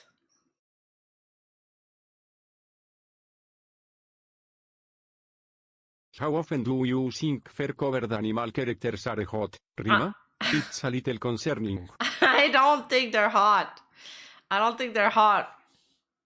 was just comparing him to Sonic. Into the darker moments with sincerity, which brings us to Shadow the Hedgehog. Yeah, sometimes Shadow looks blue though. Shadow is Sonic's foil. He tests Sonic's boundaries, forcing him to ride moral lines he'd never come close to before. Shadow's accidental, though hardly regretful, injuring of Sonic's family drives him to a dark corner of his psyche, pushing the adolescent hero into using his ultimate form to exact revenge on the hedgehog that caused him this pain. And although his adoptive father, Tom, ultimately makes it out just fine, Sonic realizes with this lesson that, under different circumstances, it's very possible that he would have ended up exactly like Shadow. Shadow's story began a lot like yours, Sonic. But where you found family and friends, Shadow found only pain. Like Sonic, Shadow is an alien who made his way to Earth, but instead of finding a donut lord who afforded him compassion and goodness before being confronted with the cruelty of life's challenges, he experiences his formative years in captivity as nothing more than a science experiment, before ever being afforded compassion and humanity from Robotnik Sr.'s daughter, Maria. Because Shadow was exposed to cruelty first and then compassion, he lacks the emotional intelligence and maturity to navigate hardships as he he's endures emotionally them. stunted. While Shadow's relationship with Maria Rima goes es a una long way. furra confirmada. Rima furry confirmed. No, Juan, stop this. In healing him, she can only help him so much, given the fact that she's a child, still learning how to be a more empathetic being herself, and cannot replace the stability needed from a guardian like those who took in Sonic upon his arrival. She's not there to raise him, she's there to be a friend, because she's also in a situation where her parent is basically absent. In fact, it's what they bond over. Instead of developing a positive way to process his emotions, a responsibility that often falls upon parents, Shadow only has a friend. And while friendship goes a long way towards softening his view of the world around him, it can't be more than a temporary escape from the volatile situation that has shaped him. No matter how healing his friendship with Maria is for him, it can't remedy the fact that, at the end of the day, he hasn't been given the tools to deal with the unpredictability of life. It's why when Maria tragically dies, Shadow has nothing to fall back on but his rage, the only emotion he ever truly learned to express in his captivity.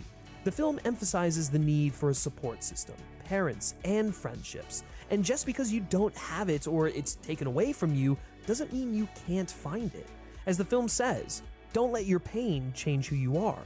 Life's all about the choices we make, and what fatherless behavior, yeah, he's for the streets. Matters most is to listen to your heart. You must be willing to open yourself up to the possibility of being vulnerable and finding your people.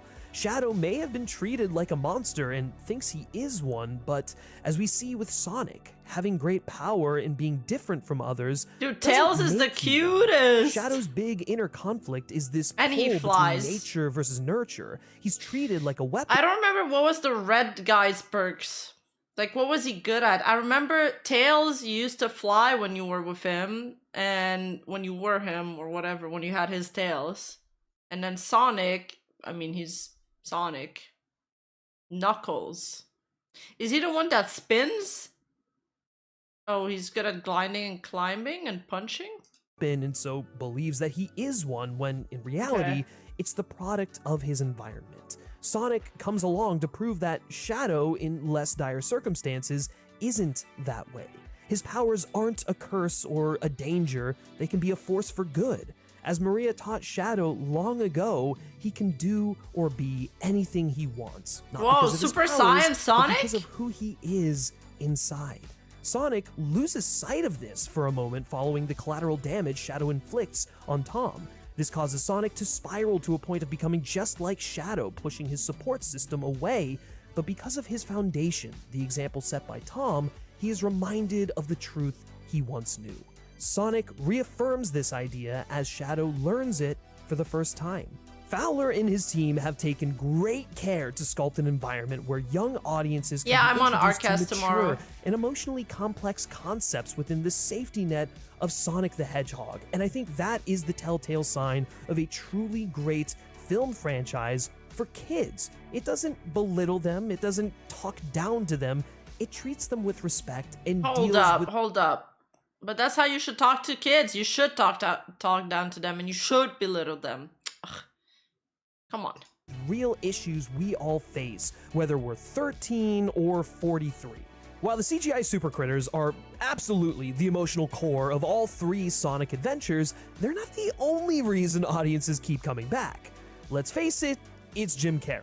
And Jim Carrey has truly reached his zenith throughout this trilogy. And as is often the case when Carrey takes to the screen, the most unhinged magic happens. It speaks volumes to the character of these films that a legend such as Carrey, who had stated before diving into retirement that he'd only return for a script that was written in gold ink, keeps insisting on coming back to play Dr. Robotnik. And in Sonic 3, Carrey goes above and beyond, portraying two Robotniks simultaneously. In an interview with AMC, when asked about the casting, Ben Schwartz responded, "Who's gonna play Jim Carrey's grandpa? It's gotta be Jim Carrey." And as expected, Carrey kills both performances, electrifying audiences by adding nuances to not one, but two zany characters at the same time. Jim Carrey might not be as non-stop funny as he was in Sonic 2, but man, the guy crushes it, pulling double duty this go-around. I mean, it's impressive because I totally forgot I was watching the man interact with himself by the end, and despite all of the inherent goofiness that comes with playing both roles, after revealing to himself the true nature of his plan, he managed to make Robotnik Sr. legitimately quite sinister by the character's end. In one exchange, Carrey is able to both devastate and be devastated, as Robotnik Sr. tells his grandson, "You're no Maria." Carrey plays that moment so straight. You totally forget this is the same guy who did an insane dance routine through a laser corridor with himself not 20 minutes earlier in the film. The man is truly unreal, but more importantly, that moment acts as a pivotal awakening for a villain who's far more three-dimensional than one would assume, given the fact that his name is Eggman. In Sonic 3, we find Robotnik washed up and defeated. I'll have to watch that movie because from looking at the footage, I'm not like, oh my god, this is amazing acting right Even now. after being left to die on a planet engulfed in mushrooms, Robotnik fought his way back to finish the job he had started. The Robotnik we have at the beginning of Sonic 3, however, has admitted defeat. Thought to be dead by everyone but his faithful assistant, the Eggman has given up on the Hedgehog pursuit and resigned himself to a life of exile. That is, until someone hacks his equipment for their own use. Ever the egocentric scientist refusing to let a stranger take credit for his work, Robotnik and his arch-nemesis form a shaky alliance to take down the rogue machines. However, after finding out that the stranger hijacking his robots is actually his long-lost grandfather, his need for companionship and excitement at finally having an intellectual equal thrust him back into a life of villainy.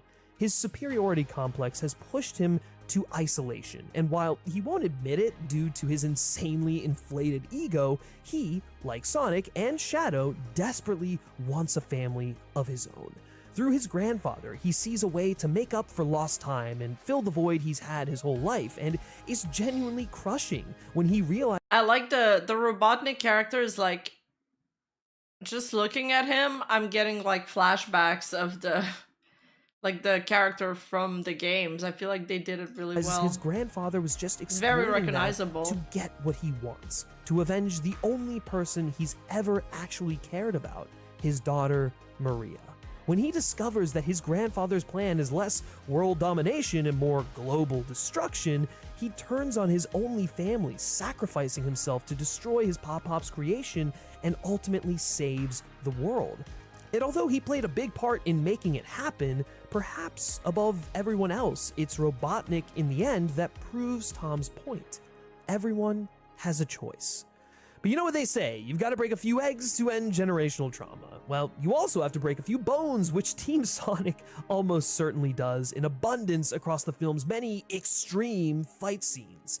If it wasn't obvious before, Sonic as a franchise is heavily influenced by Dragon Ball Z. In fact, the creators of Sonic are outspoken fans of that franchise, which resulted in a number of references to their favorite show finding their way into Sonic's adventures. From obvious references like Supersonic's striking resemblance to that of a Super Saiyan, and the 7 Chaos Emeralds paying homage to the 7 Dragon Balls, to much more hidden ones.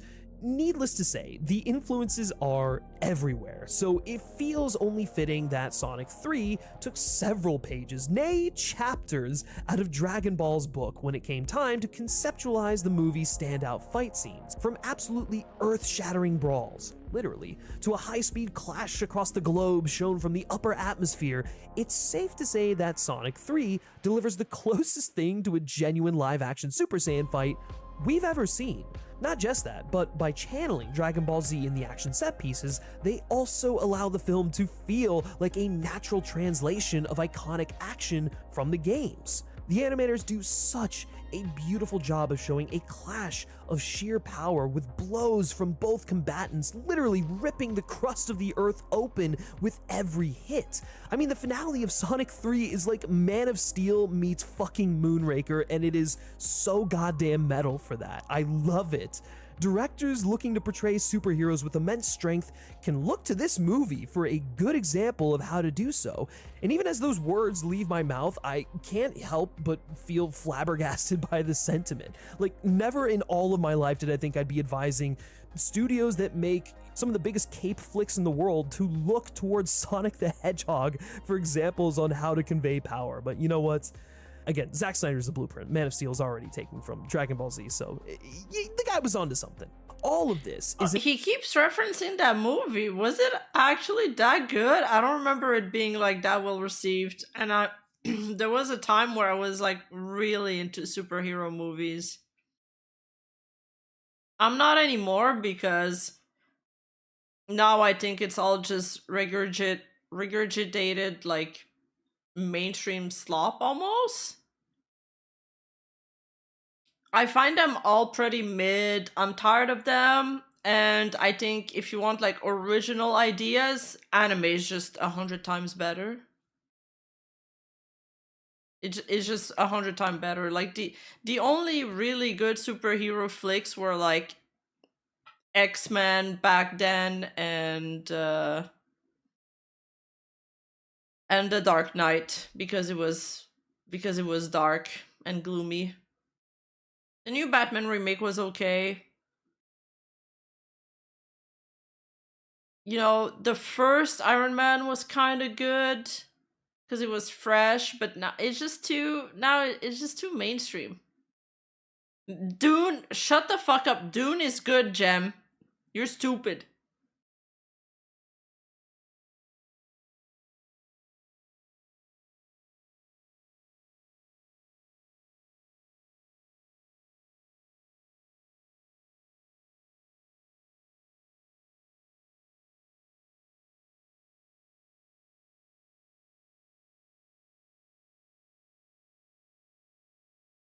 Yeah, anime is just better than most anime movies.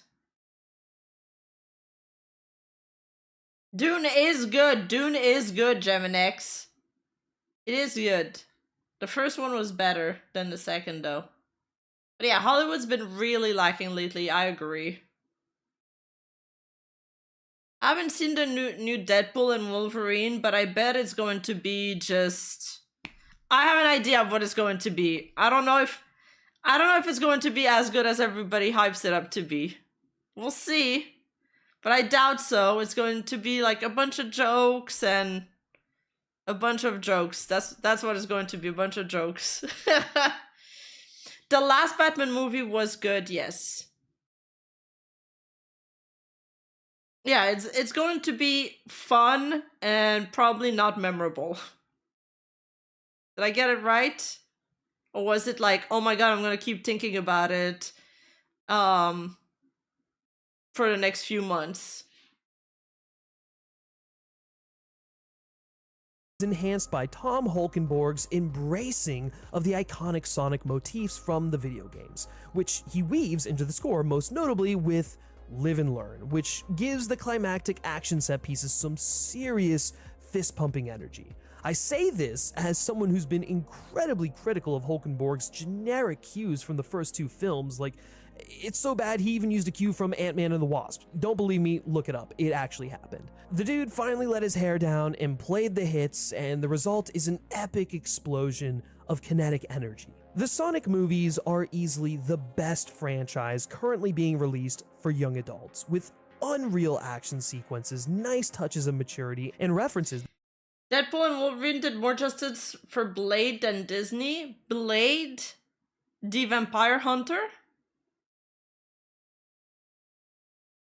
That have legacy fans feeling like Anton Ego after the first bites of Ratatouille. Thank you, Jose. Sonic thrives in a liminal space that delights fans of every age. At the end of the day, what Sonic 3 tries to teach us is that family is another choice we... Oh yeah, that Blade is making a comeback in the... I used to like the Blade movies, yeah.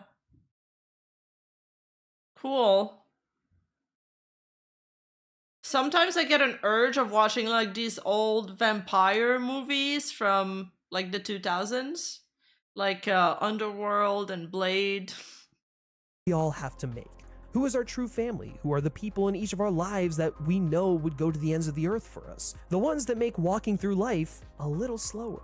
Sonic's found family is the reason he's able to stay on the right path. The influence behind his choice not to let his pain define him. Shadow's found family makes his daily routine of being a superpowered guinea pig bearable. And it's the loss of Maria, like Sonic's with Longclaw and almost Tom, that drives him over the edge. Even Robotnik, in the end, uses his... Underworld, I used to love Underworld. I'm not sure they hold up at all. I think like story-wise, they're not amazing, but it's like the girl that plays it, like Kate, she's so amazing to look at, and the fight scene, they have like their moments that are cool. The fight scenes were cool.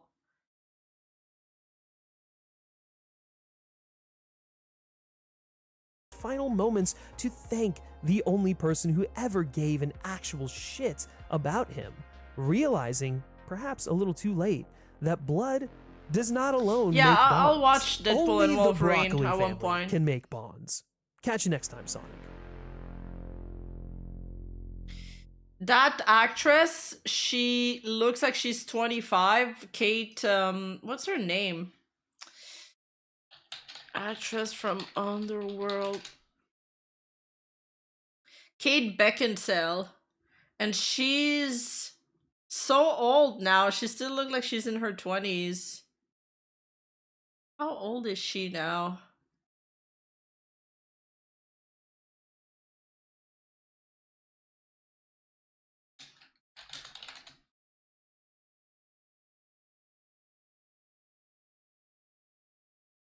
She's 51 now.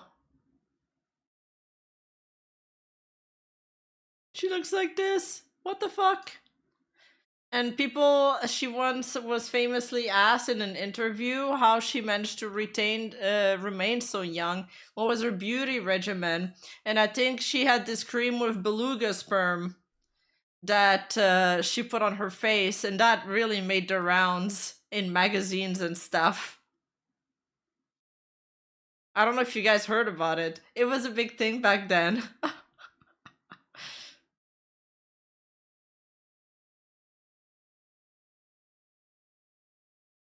So, movie from Phil Speak. When the director respects the fan. I mean, we do like a director that respects the fan. I'll have to check out Sonic.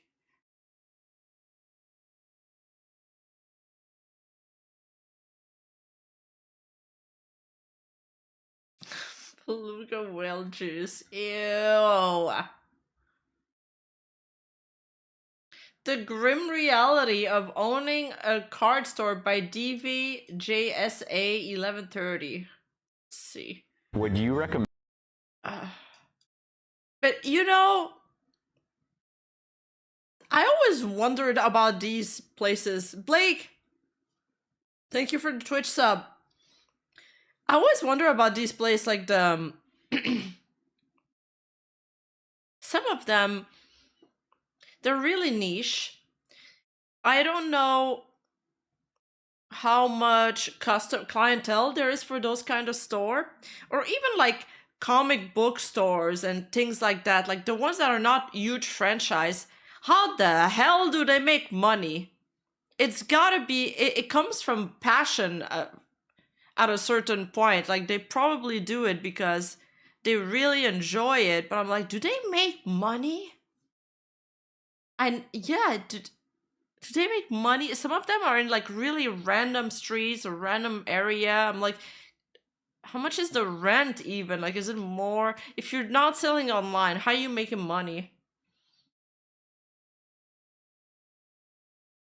Would you recommend running a card store? It was an uphill battle. You're going to be struggling and hard. Really? It is one of the prime targets for robbery. They were grabbing I assume it's probably like your whole business is financed by a few whales. My friend helped run a comic book store. They made bank. Wait, really? Like I found a few comic book stores.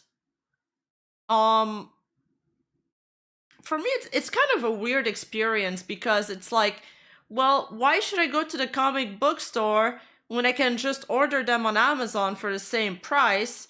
And I'm like, well, I'd go to the comic book store if I want to talk to somebody about somebody that wants to share my hobbies, like probably the community. But then once you go there, you don't really talk to anybody. You just buy your stuff and you leave.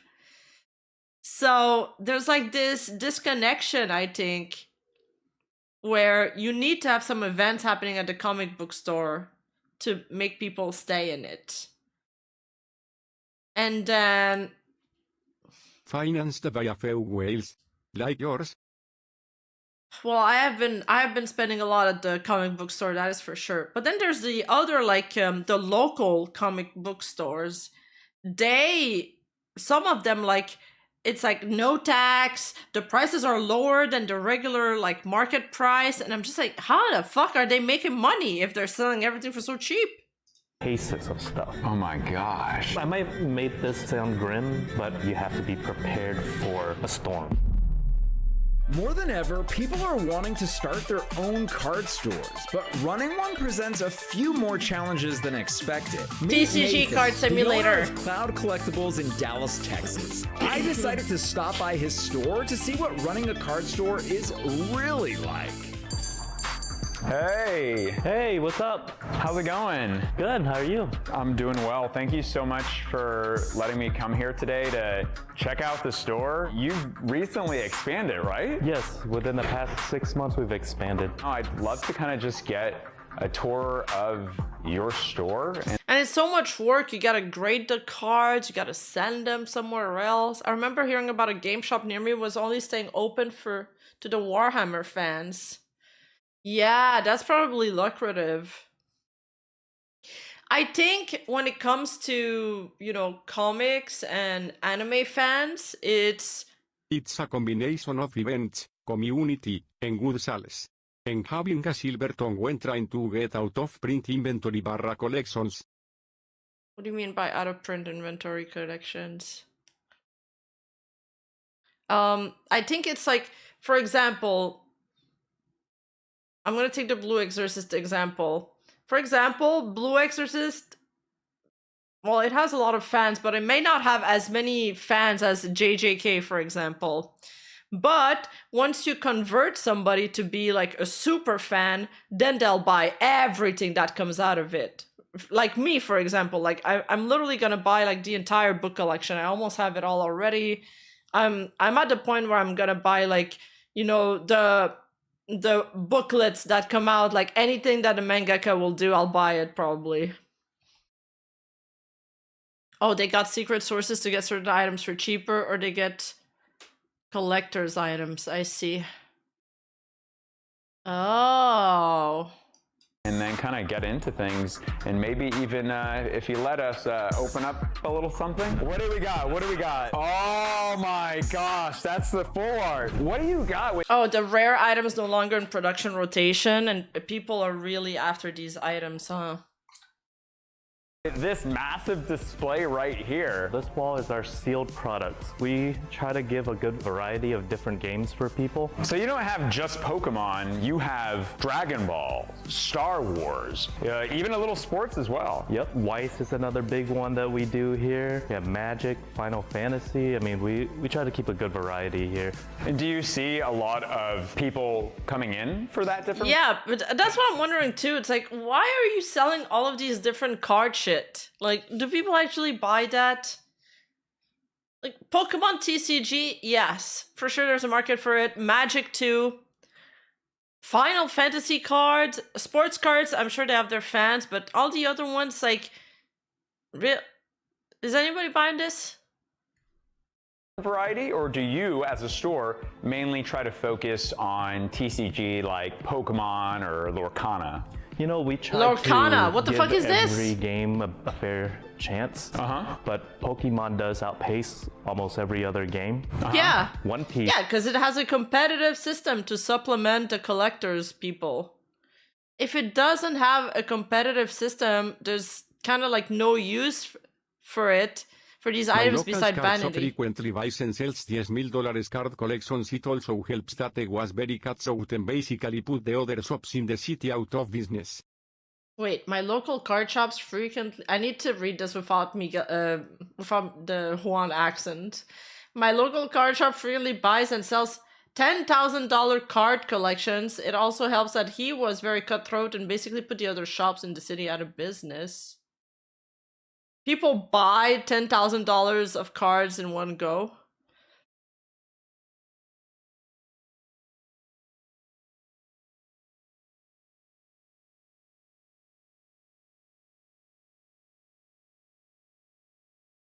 I mean, Yu-Gi-Oh is popular. Like, Yu-Gi-Oh is a legit card system. There's games around it.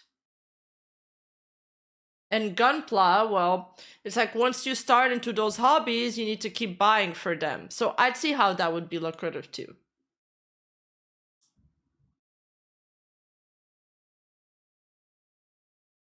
You know, is actually doing very well too right now. Oh, that's incredible. And you have different types of tournaments over there in the tournament area? Yes.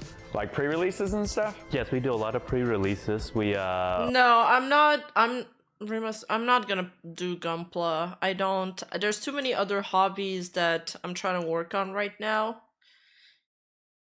So I don't want to start a new one, especially not an expensive one. Right now I'm mostly trying to I'm trying to learn how to do like manga panels and how to put together like a manga story. So that's gonna take a lot of hours, plus all the other hobbies that I've been working on. Singing, horseback riding, martial arts. It's enough. It's enough. I'm spreading myself too thin, and then I have like all my creative outlets, like my first channel, my third channel that I'm thinking of repurposing my third channel, like the Rima Investigate, to an anime channel. But I'm not sure. Ideally, I like this channel to be whatever the fuck I feel like talking about, but I feel like once you make an anime video, the rest won't fit. Hosts, I think, currently 5-6 different games. Pokemon is actually one of our smallest tournaments, so which is weird. So for actually playing wise, Pokemon. For me, Gunpla, it's the same kind of activity where it's kind of like painting by number. If you want to like just turn your brain off and you're a very meticulous person and you want to just, you know, brain off, just paint and be artsy, that's a good thing. But me, I like creating. I like creating from scratch. So for me, it doesn't feel like it's going to be creatively fulfilling. Like I would need to make the sculpture myself. Bye.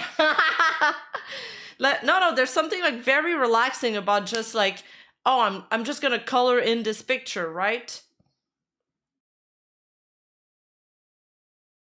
But me, I like creating things from scratch. Like I like making Rimas martial art, fist of the first star. Because I have like so many things in my head, and sometimes I'm gonna have too many things in my head. I need to get them out. I need to make them real. So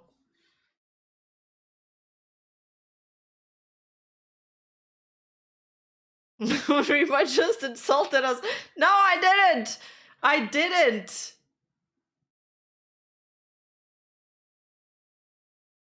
Wait, so what do you do then with Gunpla? Actually, I don't even know what it is really. I just thought it was people. You know what I thought it was?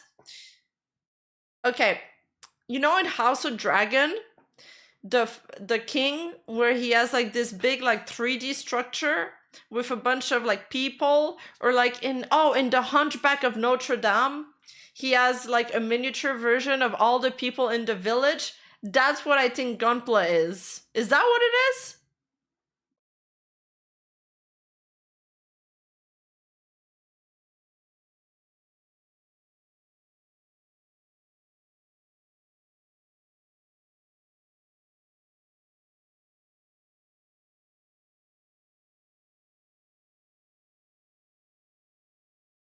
Plastic model, expensive hobby. Gunpla is Gundam assembly.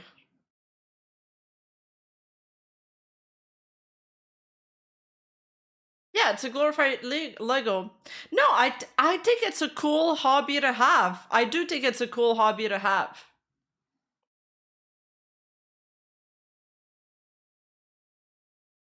I'm just saying, I don't think it's gonna be for me. That's it, okay? That's it. Yeah, but can you customize the figurines, or do you just buy them already made? Like, I mean, can you customize the shape of them, not just the colors? You can, okay. That's kid bashing. That's more fun. That does sound more fun.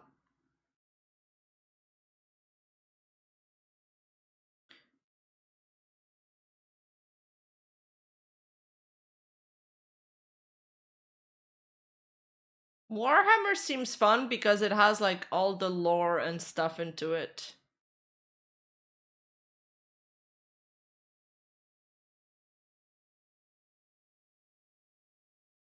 Kid bashing, you can combine kits and sculpt your own. The fact that it's plastic though, I feel like, okay, so it's like that guy that makes the Pippa figurines and the little Pippa videos we've watched. I feel like the problem is, guys, I am not a meticulous person. Like, and you need to be a meticulous person to be good at those things. And I'm not very patient. I don't know if you guys have noticed. So that's why I don't know if it's going to be for me. I feel like you need to be a little bit brainy, like an engineer would be, to do kit bashing. And I just don't know if I have the right skill set for that. Is your smallest. Yes. But for coming in and buying an Evolving Skies pack, that's like your biggest crowd? Yes. Yes. Okay. So Pokemon's your first biggest game. What's your second biggest game? One Piece. Is One Piece? Yep. Okay. Really? Very nice. There's a One Piece card game? The third would be Lorcana. I think the fourth would be Weiss. All right, what do you got going on in these glass cases over here? So in the front here, we keep all of our slabs. The big. There's a car. Impatient? No face, with, tongue, stuck, out. Dude, he described the emoji. Variety of classic Japanese. We mainly try to keep the three big, graders, CGC, PSA, Beckett. The biggest reason why we open Cloud Collectibles, I think some of the stores got too comfortable, so they were just overcharging the community. So for example, there's boxes that you could buy for like $200-300. They'll charge $800-900. When I was returning to collect Pokemon, I actually went to one of those stores and I didn't know anything at the time. And then after some time and research after I bought it, I realized I was down and I was like, that's not cool. Let's create a place where people feel safe when you're new. That's great. There's a lot of stuff even in my store that might be a little bit overpriced, but it's more because there's a lot of Pokemon products you can't buy from distribution anymore. So we have to actually buy that from other customers and other people at a certain price. So we have to mark it up just to keep the doors open a little bit. Yeah, and we try to make it as family fun as possible here. So the people who come here, they become our friends. So most of our employees actually were originally customers. I came here as a business partner with Bill, but now we have like 20-30 friends that come here and just hang out with us on a daily. They don't have to buy anything, they just come and hang out like from morning to night. And that's kind of like what you want to see with your local card stores. You want that casual, fun feeling to come anytime during the day, to hang out with your friends, open up some cards.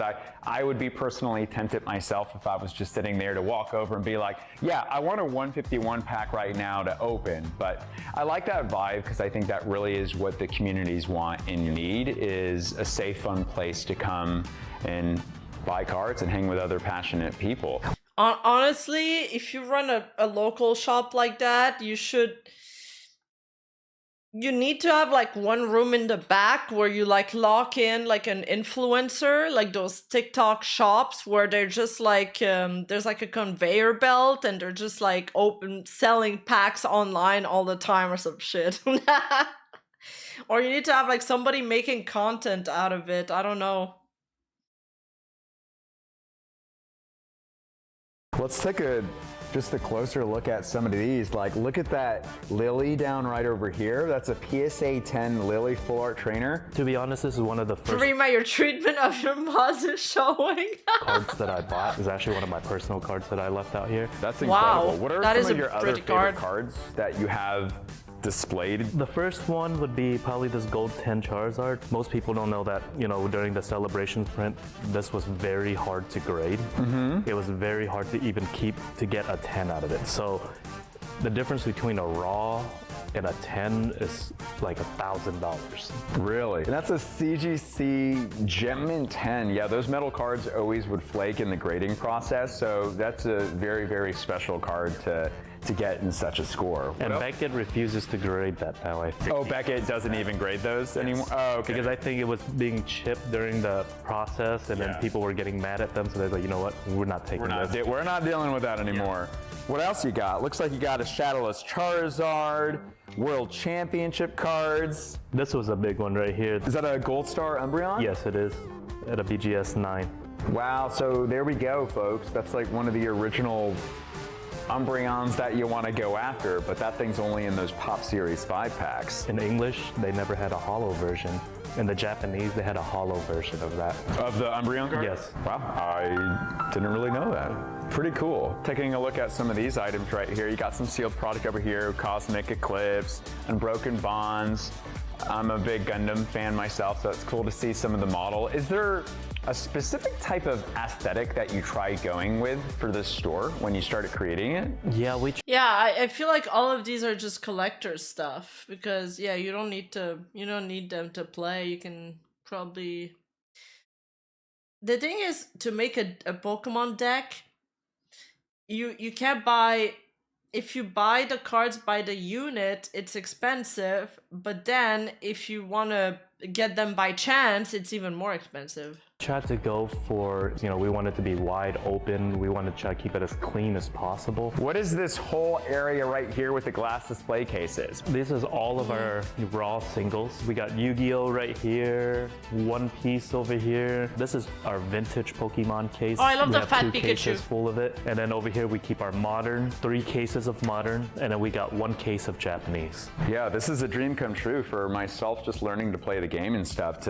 I think the trainer cards are the best artwork. Be greeted by. Yeah, I think Yu-Gi-Oh! I tried getting into Yu-Gi-Oh! Mucho texto, man. There was way too much text on every card. It was so complicated, the setup. It was like, yo. I gave up after 1 session. I was like, maybe I'll just, you know what? I'll just stick to Pokemon. I refuse to read. All of the singles of cards here, especially right over here. I'm eyeing this. That looks like a cool shop, though. Ball. It's a big shop. There's a parking lot. It looks like they have like good vibes inside. Card over here. We'll have to see if we can come up with a good deal a bit later on for that, because I'll put that in my deck that I play with. But very cool area. I love the aesthetic, just bright, open concept of what you were saying when you started the store. All of these. I think the aesthetic inside the store looks a little like grim, though. It looks like it has like a really high AC, probably because they're in Texas, and it's like, really clean but really bare bone. But it has it's lacking a bit of pop, like a little bit of fun, like a fun feeling, like a warm, fun feeling. Needs more mangas, really. Shelves, we actually designed it ourselves in-house. Or like big, it needs like some big anime sculptures or something, like more colors. Match it to our aesthetic. Yeah, here. it's a little I think sterile. that's just what makes a bit more personality when it comes to the store. These are your full art trainers. Yes. Oh, so this is probably. They need ASMR Gunnar card pack opening by waifus. Yeah, dude, I was saying that they need, like, if you, probably the way to be successful in one of these shops is to like constantly be running like a social media marketing, like have a streamer you're associated with that's like constantly streaming from it. They're opening like Gunnar card packs with ASMR by like a VTuber model. One of your more popular ones right now. I can see it. Yes. It's already been kind of rated by some people. And then, yeah, down here as well. Looks like you got a Charizard right here. It's just always beautiful. There you got some. True. We TCG players feel at home in a basement-like environment.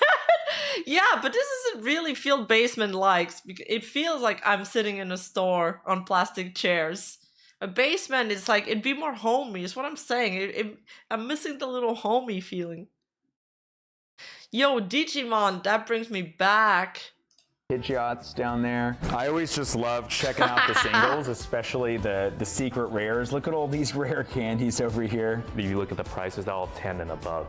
But we actually have binders that is for much lower and like cheaper cards, from $1 all the way up to $10. So we don't keep that in a case. So we always have binders. Customers can always come, open, go through.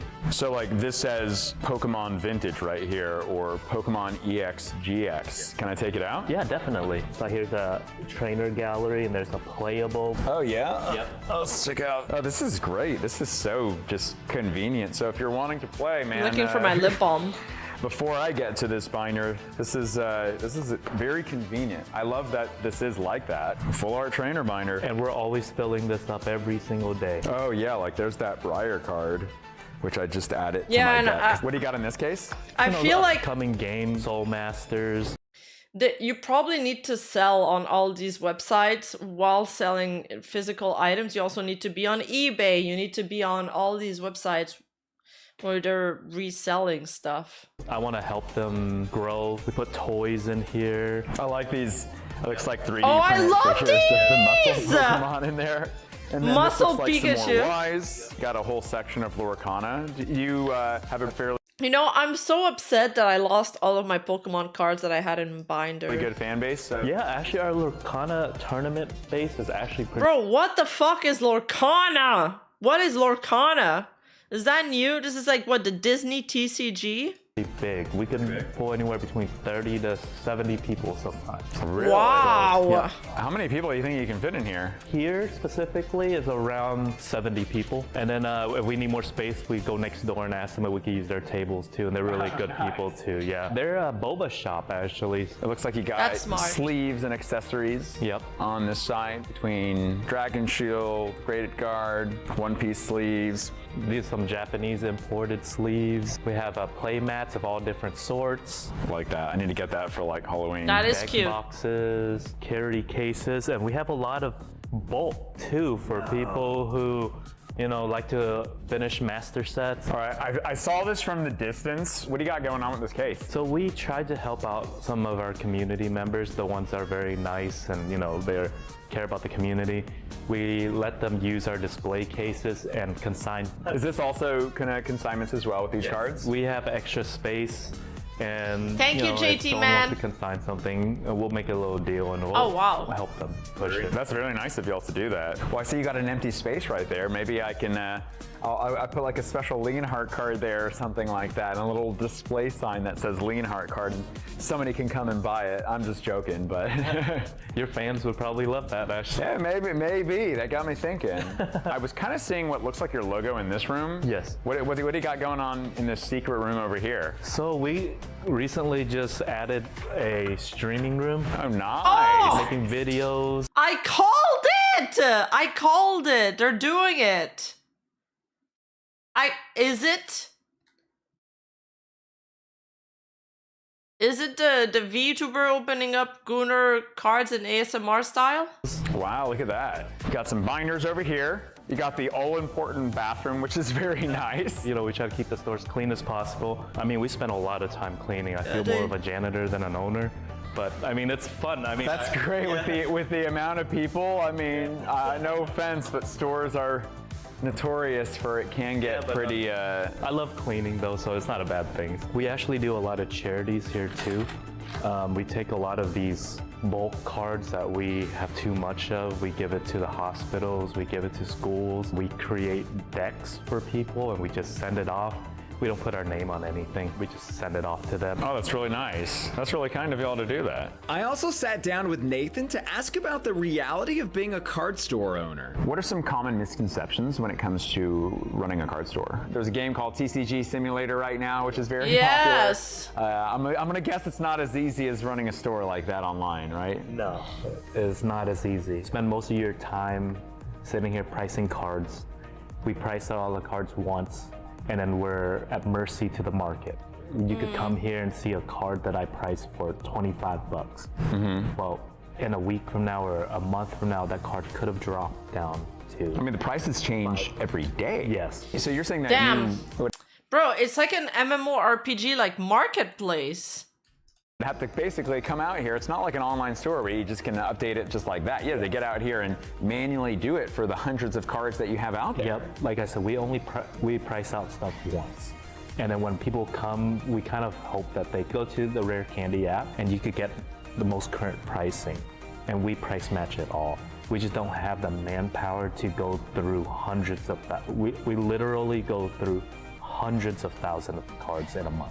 Have you ever had a moment while running this shop that you thought, oh my Yeah, God. no, except worse because you gotta do it manually. Like you log in on your account, you see the price on your Final Fantasy account, you look at the auction house, you see that the price of onions have dropped. So you're like, okay, I'll just correct the price, and you enter a new price, but then they gotta grade that manually. That's Gosh, Jeez. I don't know a lot of work if we're gonna make it. Yes, it was consistent through the first year and couple months. My business partner and I, we were just dumping our personal money into it. We actually did not take any profits from this store till this Christmas. We realized that all the money needs to go back to catching up and feeding the card store. What's been the most unexpected thing? I have other businesses. When you buy products, you know, let's say I sell 3 Dr. Peppers. I'll go out and buy 4 Dr. Peppers and bring it back to the store. Here at this retail store, you sell that 3 Dr. Pepper and you can't buy anymore. It's done. You know what I mean? Yeah. That was the most unexpected. So to keep products in the store for customers to come even to buy, that's also, you know, that was the most unexpected, where you're always struggling to look for more products. Like, we got to find something for our customers. We don't want to look like we're going out of business here, guys. Question, would you recommend running a card store? The card store was much different than what I thought it was gonna be. How so? So when you first have a bunch of cards, you're like, oh, I'm gonna run a card store. And I have $50,000 in my pocket or $100,000 in my pocket. I'm gonna go rent a space and I'm gonna go sell Pokemon cards. That's a great idea until you realize that once you sell out of your original cards, there's no other ways to get it back except pretty much buying it again at market price or higher, as Pokemon always goes up. And the thought of having $100,000. Pokemon always goes up, so it's like real estate.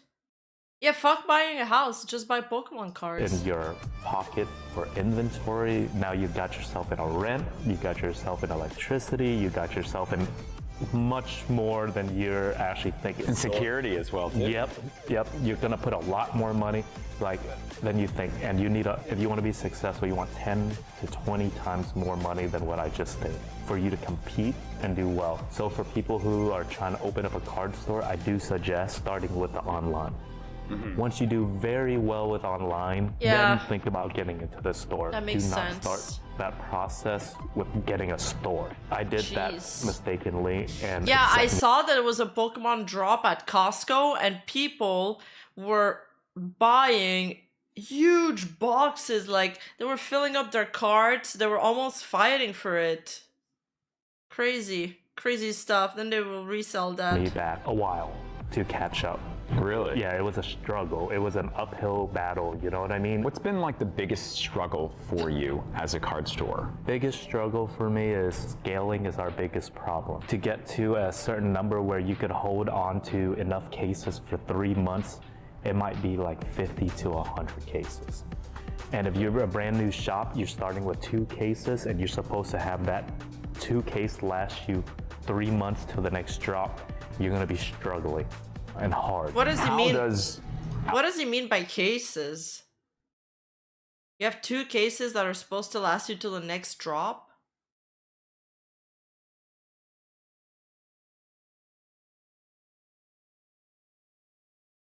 Yeah, no, that's a good point, Cyril. Like, I think for online, there's a convenience of online, and you can sell on an international market, but you go in physical store to get the rare stuff.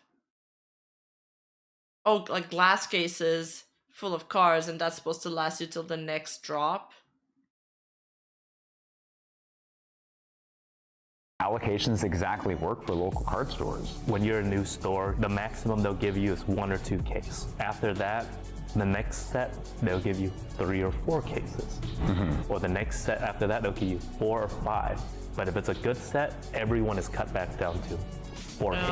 So opening a card store, the biggest struggle is to even get products for your store. So you end up buying from the secondary market. People who go to Target, people go Walmart, they'll come and they'll resell it back to us. And then we have to try to make a little bit of money, so we have to slap a little tax on top of that. Card stores are essentially at the mercy of the distributors? That is for sure. And I mean, I love my distributors. Well, that's why they cost so much, I guess, because there's a rarity on the market and it's hard to get the products. They treat me very well, but also having a distribution, they ask you nicely to buy sets that don't sell. And in order for you to get the set that you want, it also dictates that you buy these sets that doesn't sell. So let's say set A is doing well, I buy 10 cases, but set B is not doing well. They say if you keep your allocation at 10 cases, then next time we'll move up your allocation. But if you drop this allocation down to 1, 2 cases, your next allocation will drop down to maybe 3, 4. Oh man. That's crazy. It's like, yeah, you can buy this dress, but you gotta buy my t-shirt from 2 years ago if you want it. That doesn't sound as nice as I'd like, right? Yeah, that It's not doesn't. nice, but I mean, they're running. That doesn't sound like I'd want to run a card shop. Doesn't sound like it'll be a good experience or a lucrative one. A business too. How many hours a day? How many hours a week? And especially since the beginning, have you been devoting to this store, to this baby of yours? And has it affected, family life at all? When we first opened the store, we were open from 10 to 8, and that's about 10 hours a day just being open.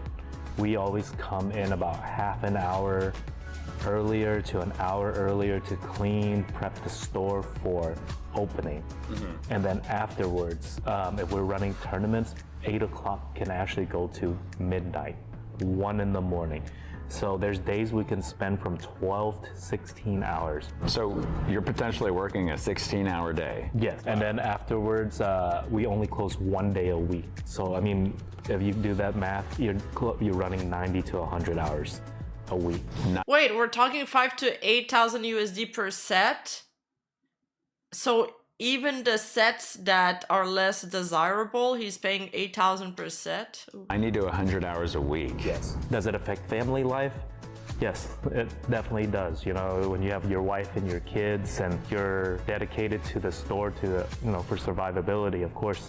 But, luckily my house is not too far from my store, so my wife and kids were coming to the store with me, so it was much easier. Oh, that's great. What do you sacrifice when running a card store? Funny small business story. My boss didn't own a house for a while, so she just threw a mattress under our comic bins and slept there for a while. Jesus, poor guy. But I wonder if comics are the same. I think matching cards and comics are probably decent adjacent products, but I have a feeling that some comics probably sit on the shelf for a really long time. This sound grim. I love my job. I love the card store, but I think this goes for every business anyone opens up. You're gonna sacrifice a lot of your time and a lot of your money. Businesses are not guaranteed money. You have to know how to save money. You know what I mean? You have to be prepared for a storm. You have to be good with your social skills. You can't get mad at people. You have to love people, like I said. So relationships are very important. Yes. Whether it comes to the people in the community that visit your shop, to reaching out across the world for getting product, for establishing new relationships. Yes. I also couldn't help but notice how much security Cloud had for their store. Yeah, So, what's up tell with me that? why a card store needs Fort Knox type of security like this. Yeah, so it is one of the prime targets for robbery. On the first year we opened, we got broken into. Ever since then, I realized that we need all the security we could get. So this store is pretty much like a jewelry store. So it's protected like one. We have all sorts of securities from back to front, to the point where we actually have to secure the suite right next to us too. Yeah. They'll come in from that side What? too. They do it with speed, so they target the highest dollar section, usually cases. They'll break Comic book every distribution case is and even then they'll worse. You have to pay months in advance before you get the product to sell. That's insane. Yeah, the distribution factor seems awful. It seems like a very large challenge that they need to overcome. I guess that's why the stores look kind of empty.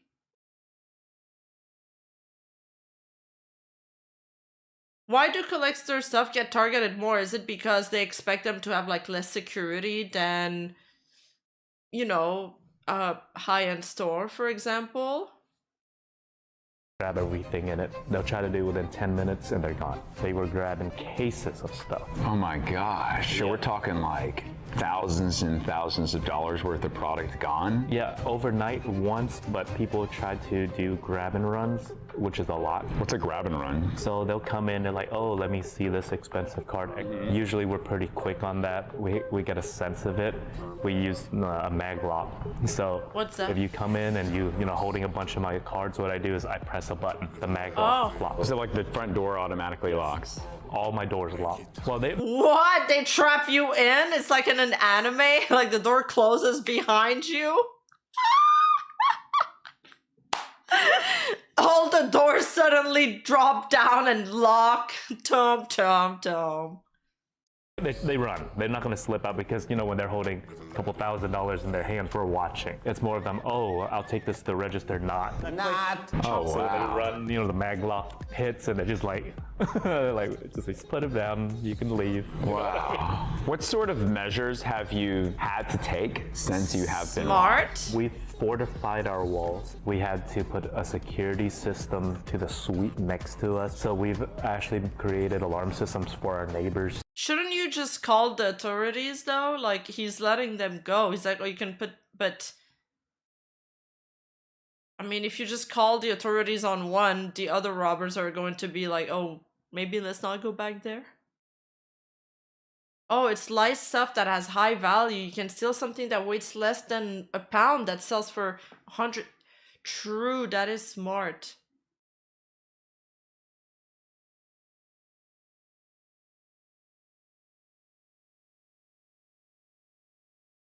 Oh yeah, I forgot the cops in the state don't arrest people for robberies anymore. Or maybe it's in some states, not all of them. I'm not sure. I just know I keep seeing stuff on YouTube about it. Too. We've installed cameras, we've installed these shutters, mag locks, like I said. But it's not all gloom and doom. This man also loves collecting cards. I thought he was gonna take out a gun. But it's not all doom and gloom. And he created a place for others who love the hobby as well. Is there any just one particular moment that really just clings to you?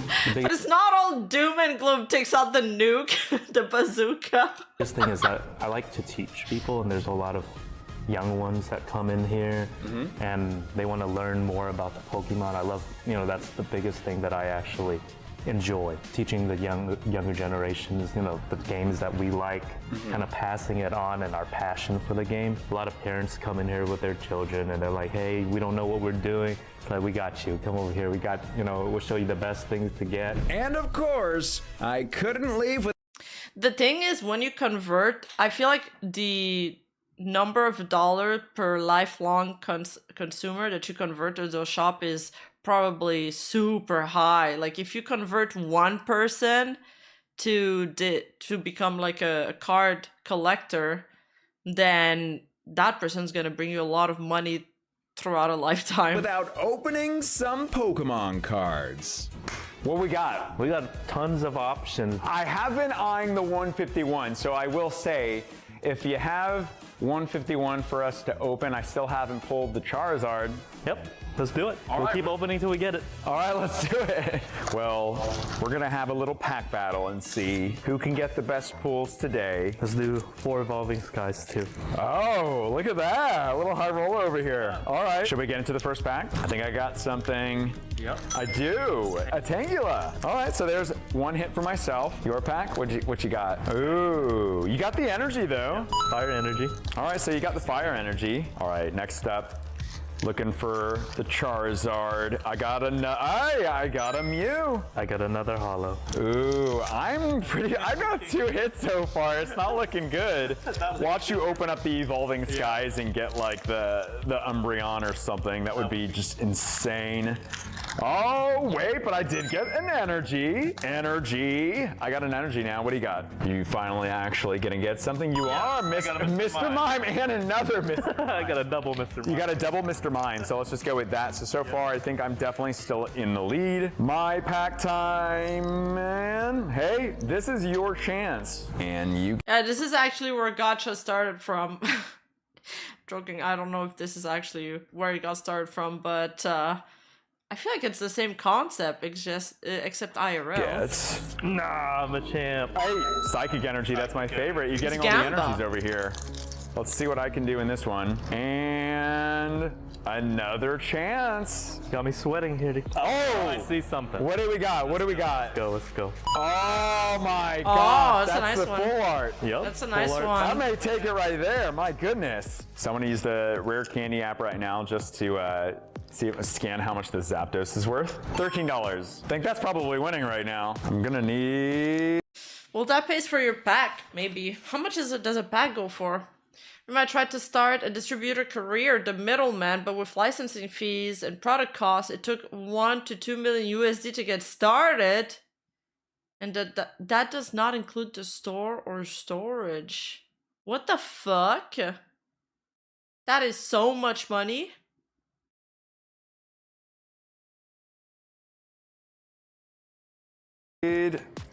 Psychic energy, but you already have a psychic energy. Nope, the Vaporeon. I think you win. We do need to open these evolving skies though. Rayquaza, any alt art, nothing like this back. I see something. Oh, there is. Wow, a Glaceon! Glaceon! I love Glaceon! My gosh. You're gonna win this one, Nathan? I hope you win this one and pull the Umbreon. They're keeping all the Vaporeon cards in the, in the room in the back.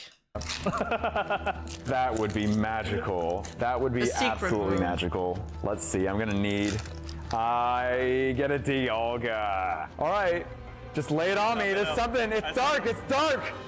No! He's got another Eevee evolution? What the fuck? He does have home store advantage. Come on. All right, scan both. What have been some of your favorite moments running a card shop? A lot of my customers are now some of my closest friends. They come to the store, they hang out with us. We actually now go eat together, we play games together. They come to the store and they see us busy, they'll hop in, they'll help. Running the store, you will find a lot of great personalities out there. Wow, the art on the One Piece cards looks dope.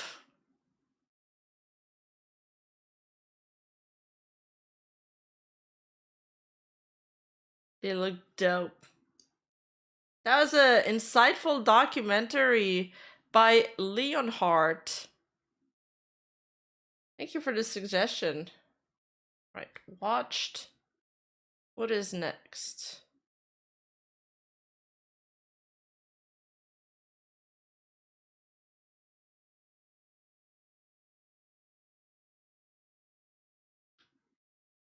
This is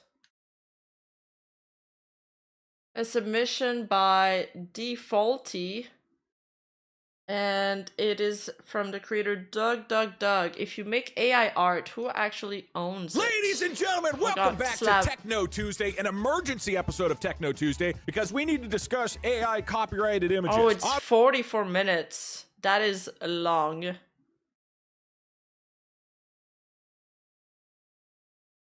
I don't know if I want to watch a 44 minutes thing. I can keep it for later. This video is... Because if not, we're gonna watch like one video. 26 minutes. There are 3... This one's 5 minutes. Let's watch this one. There are 3 things that happened between September 2022 and today, each more important than the last, that made it all but impossible for Queso to not see stardom. Queso went from creating a fresh Twitch account with 0 followers. I heard about Queso. He's like the latest. I mean, he was in the Game Awards, and he won Game Awards of 2024 versus Picora. Seen some clips of him going around. He's on Twitch. He often has like a really high number of viewers, like 30K plus. To streaming to 65,000 live viewers with the most wholesome, creative, and supportive community Twitch has ever seen in just 2 years. How can a nobody become a somebody so fast? Because the reason I even tried it again was because that weekend she said, why don't you give streaming another try? Just upload some clips, you're funny, see what happens.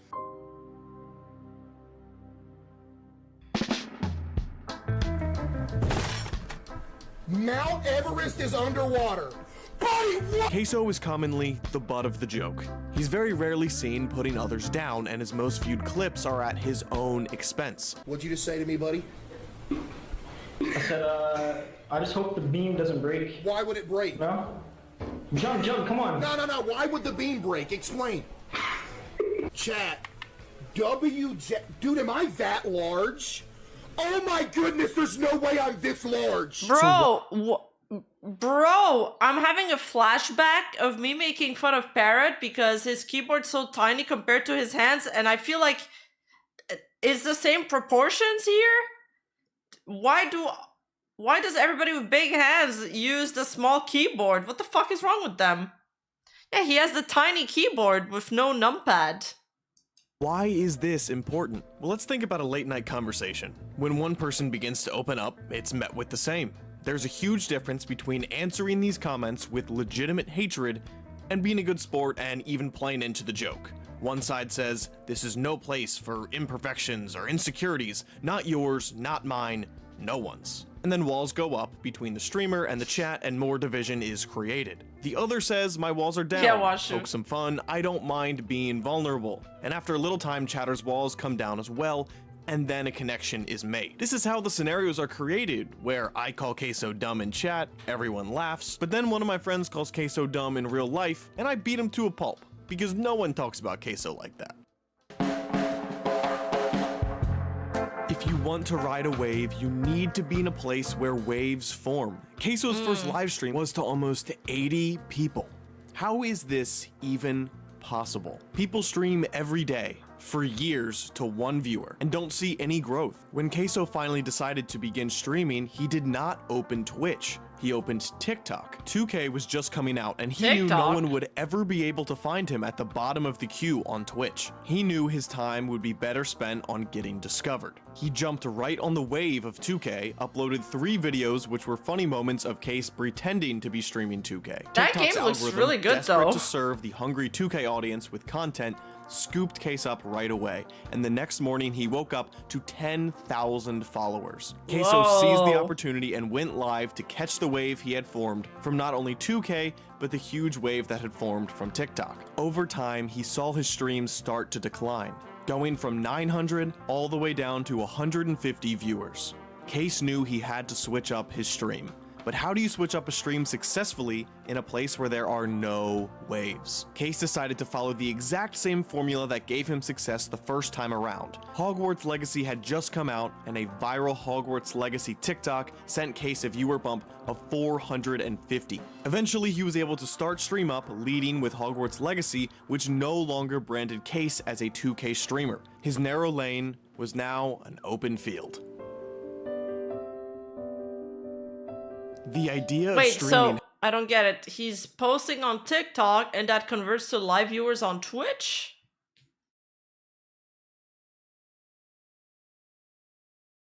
It's funny how the Wizard game has a whole other layer of commentary to it and controversy in the VTubing community.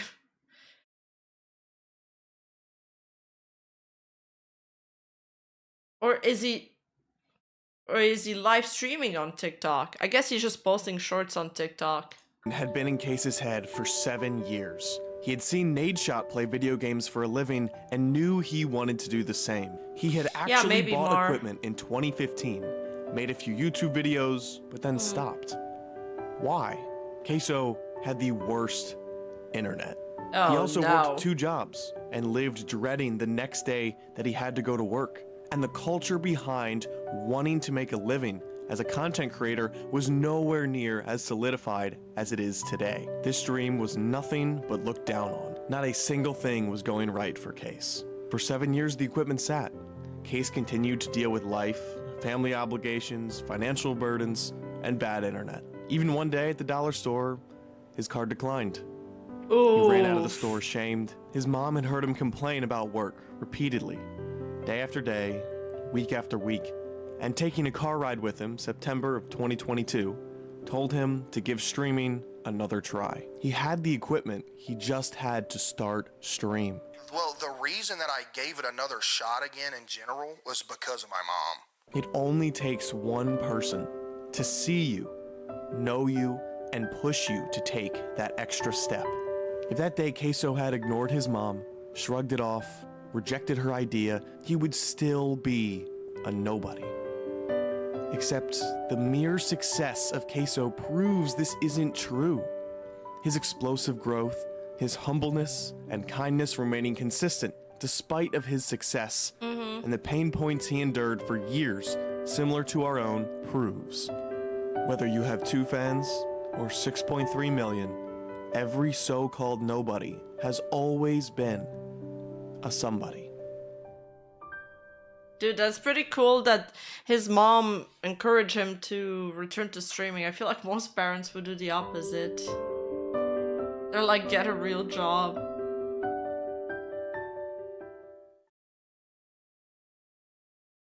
That was a cute video.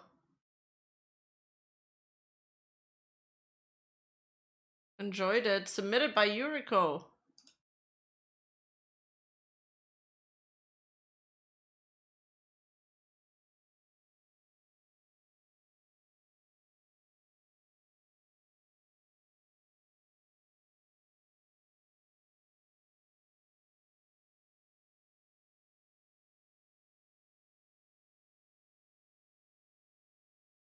Oh yeah, I wanted to watch this actually. Let's watch that one. AI took my job, then turned me into a meme. And it's funny because I just know about this from Twitter. I haven't really looked into it. But it's like, I think it's a writer that's lost his job due to AI writing. And then somebody posted a screenshot on Twitter of, he made this video, and then there's like an AI description of the video, so you don't have to watch the video. So he made a video about how he lost his job to AI, and now he's about to lose his video view to AI again. Like, poor guy, man. Can he catch a break? Hi before dawn.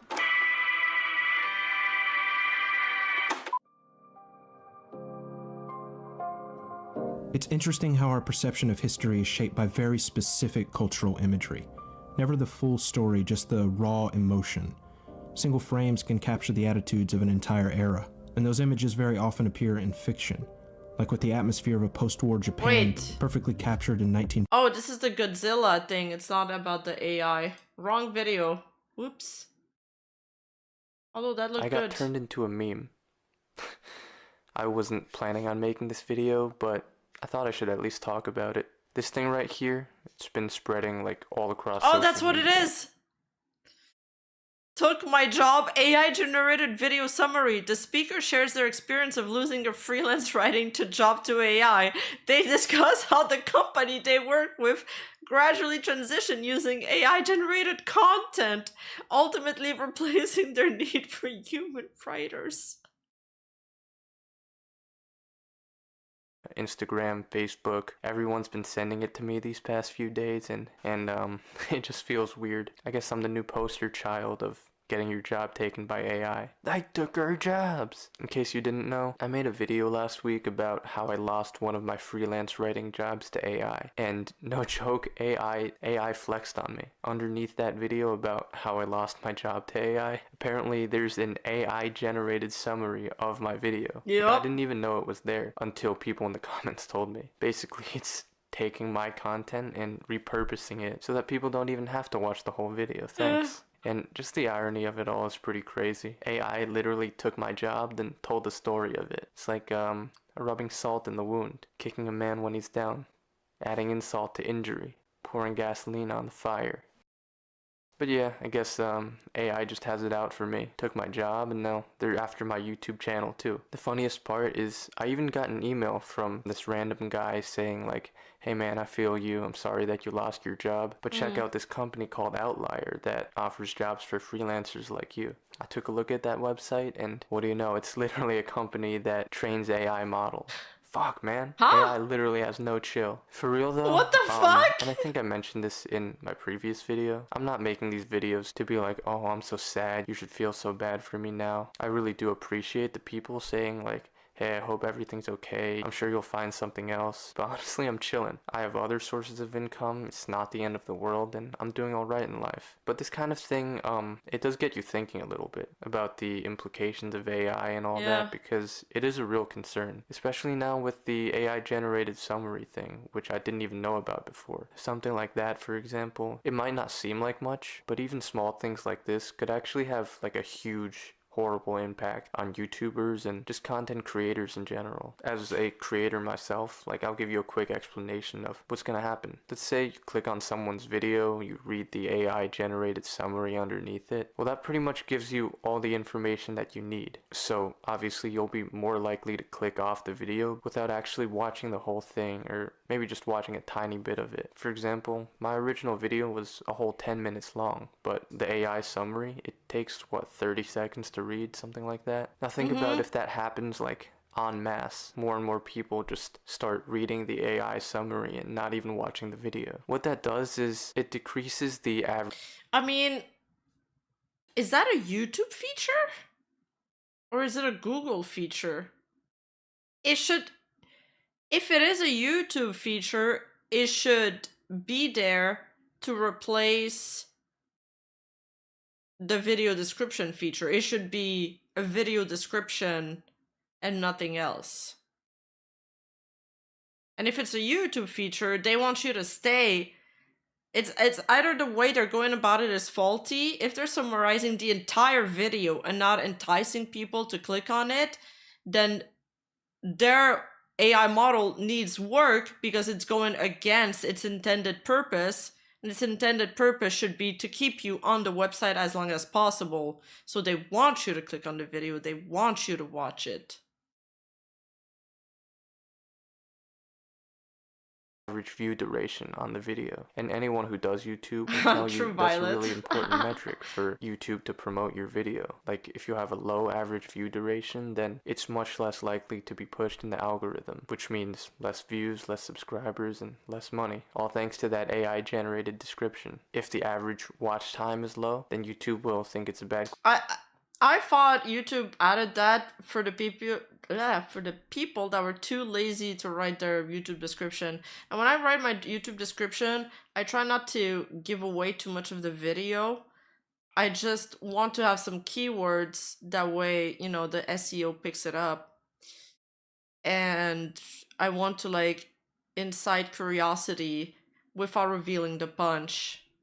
Quality video and not push it out to other people. My previous video was obviously an exception of that and got a shit ton of views, but I'm kind of concerned about what it might do for other creators. The worst part about this thing, I'll tell you, is that it would especially hurt the people who make genuine, authentic, long-form content. Because think about it, if it's like a YouTube short or just some brain rot shit, it's literally just like a 15-second clip that people are gonna watch the whole thing anyway. So that AI summary wouldn't really make much of a difference. But for a long, like 10, 20, 30-minute video that someone poured their heart into and genuinely put a lot of effort in, like I said, if AI can condense that into a 30-second or 1-minute read, that's going to seriously impact watch time, which will hurt whatever creator is behind it. And that's not even the end of it, because there's another way that it'll impact the money you make directly. Because when people watch less of the video, that means they see fewer ads, especially like the mid-roll ads that you have in between different sections of the video. I mean, maybe it's good for you, the viewer, like you won't have to sit through the whole video and watch ads, but at the end of the day, it's less money for the creator. I don't know if I should share like the exact statistics of how much I'm making from this, but I will say that for that specific video, the one with the AI generated summary underneath it, my RPM for that video, which is basically like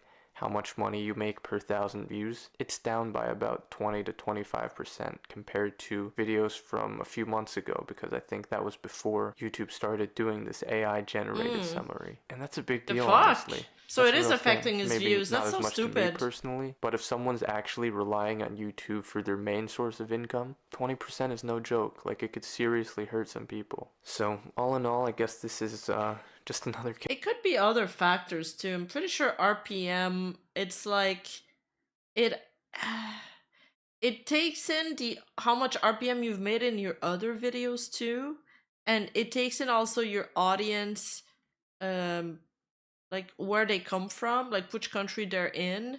Some audience are worth more RPM than others, depends which niche you're streaming in or YouTube categorizes you in. Case of the dead internet theory. I've personally been hearing a lot about it lately. Maybe you have too, but if you didn't know, it's basically this idea that almost everything you see on the internet is going to be run by bots. I watched this guy's video about it recently, and he points out some channels that are already doing this AI generated content, and they're actually doing pretty well. It's just a crazy reality to imagine, because just think about this. Let's say it's the year 2028, you're surfing on the web or whatever. You might actually find yourself in a situation where you're watching a YouTube video that's made by AI, then 30 seconds in, you get an ad that also happens to be AI generated. Then you scroll down, You go on the internet where there's supposed to be millions of users, but it's all just bots, and you can't make out who's a real person, who's an AI. That is fucked up. Read the AI generated summary, and after that you go into the comments and you realize that these people are all just fake profiles created by AI bots. Like, what the fuck? That's just, it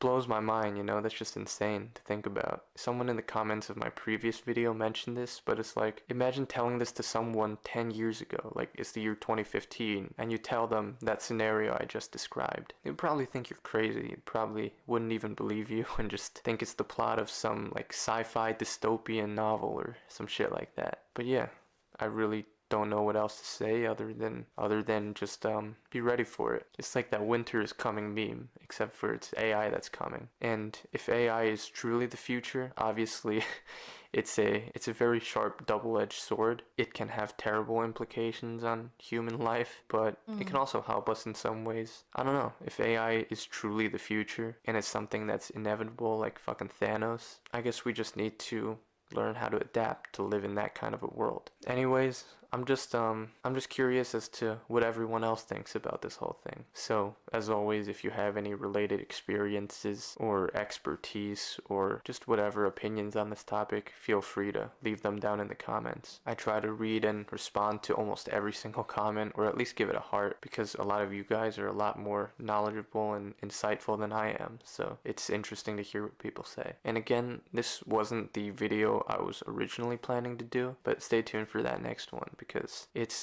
probably gonna be the last of this short little series on AI, and there's some interesting results in there. One last thing I might mention as well, if you want to hear me yap a bit more.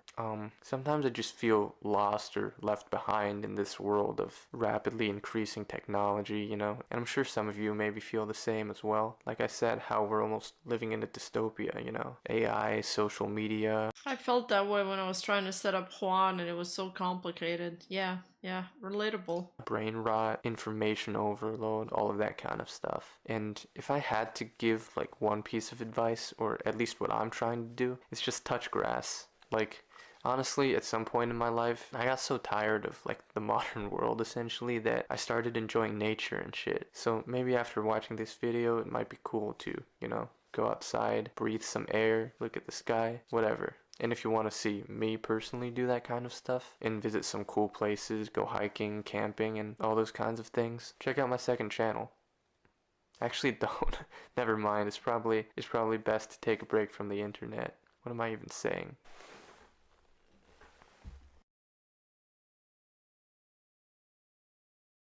Can't recall where I heard it, but I recall someone saying that AI will basically become the death of the internet as a source of information, because sufficiently advanced AI can generate fake content that's convincing, so no one will be able to trust anything. But like, I had a discussion about that with my family, and they were saying that even though like the AIs are advancing, but that also means that the machine that are also AI that are created to detect AI are also developing rapidly because they're learning from each other. So they're both going to become more performant, and I guess the idea is that we're going to have laws in place where there are measures where you can determine whether something is created by AI or if it's a human labor, for various reasons, because it's going to cause issues later down the road, if it hasn't caused them already, and it has. But I'm telling, those issues will get bigger and have larger impact, and so hopefully that is the case. But the problem with laws is that laws are often reactive instead of preemptive. So it's going to take some huge fuck-ups to happen for people to finally come together and create laws to regularize AI. Basically, AI, it's uncharted territory. It could create a lot of cool things, could create a lot of bad things, and a lot of problems. And I think regulations is really where we're at. We need to figure this shit out, and soon, before it becomes out of hand. Bye bye, Daniel.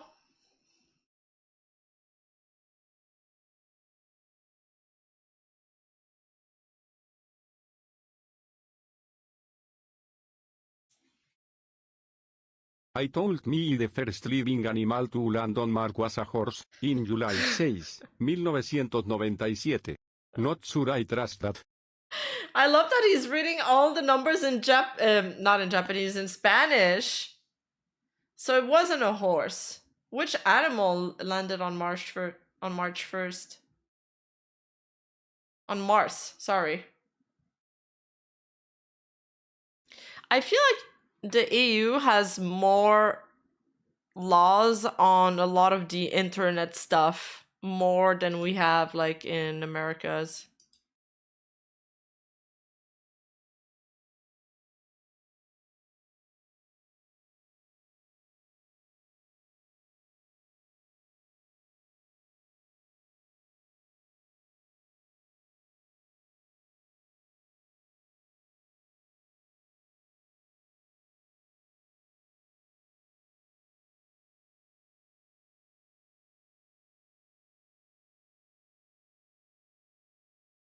I actually want to watch that, but I feel like it's going to be long.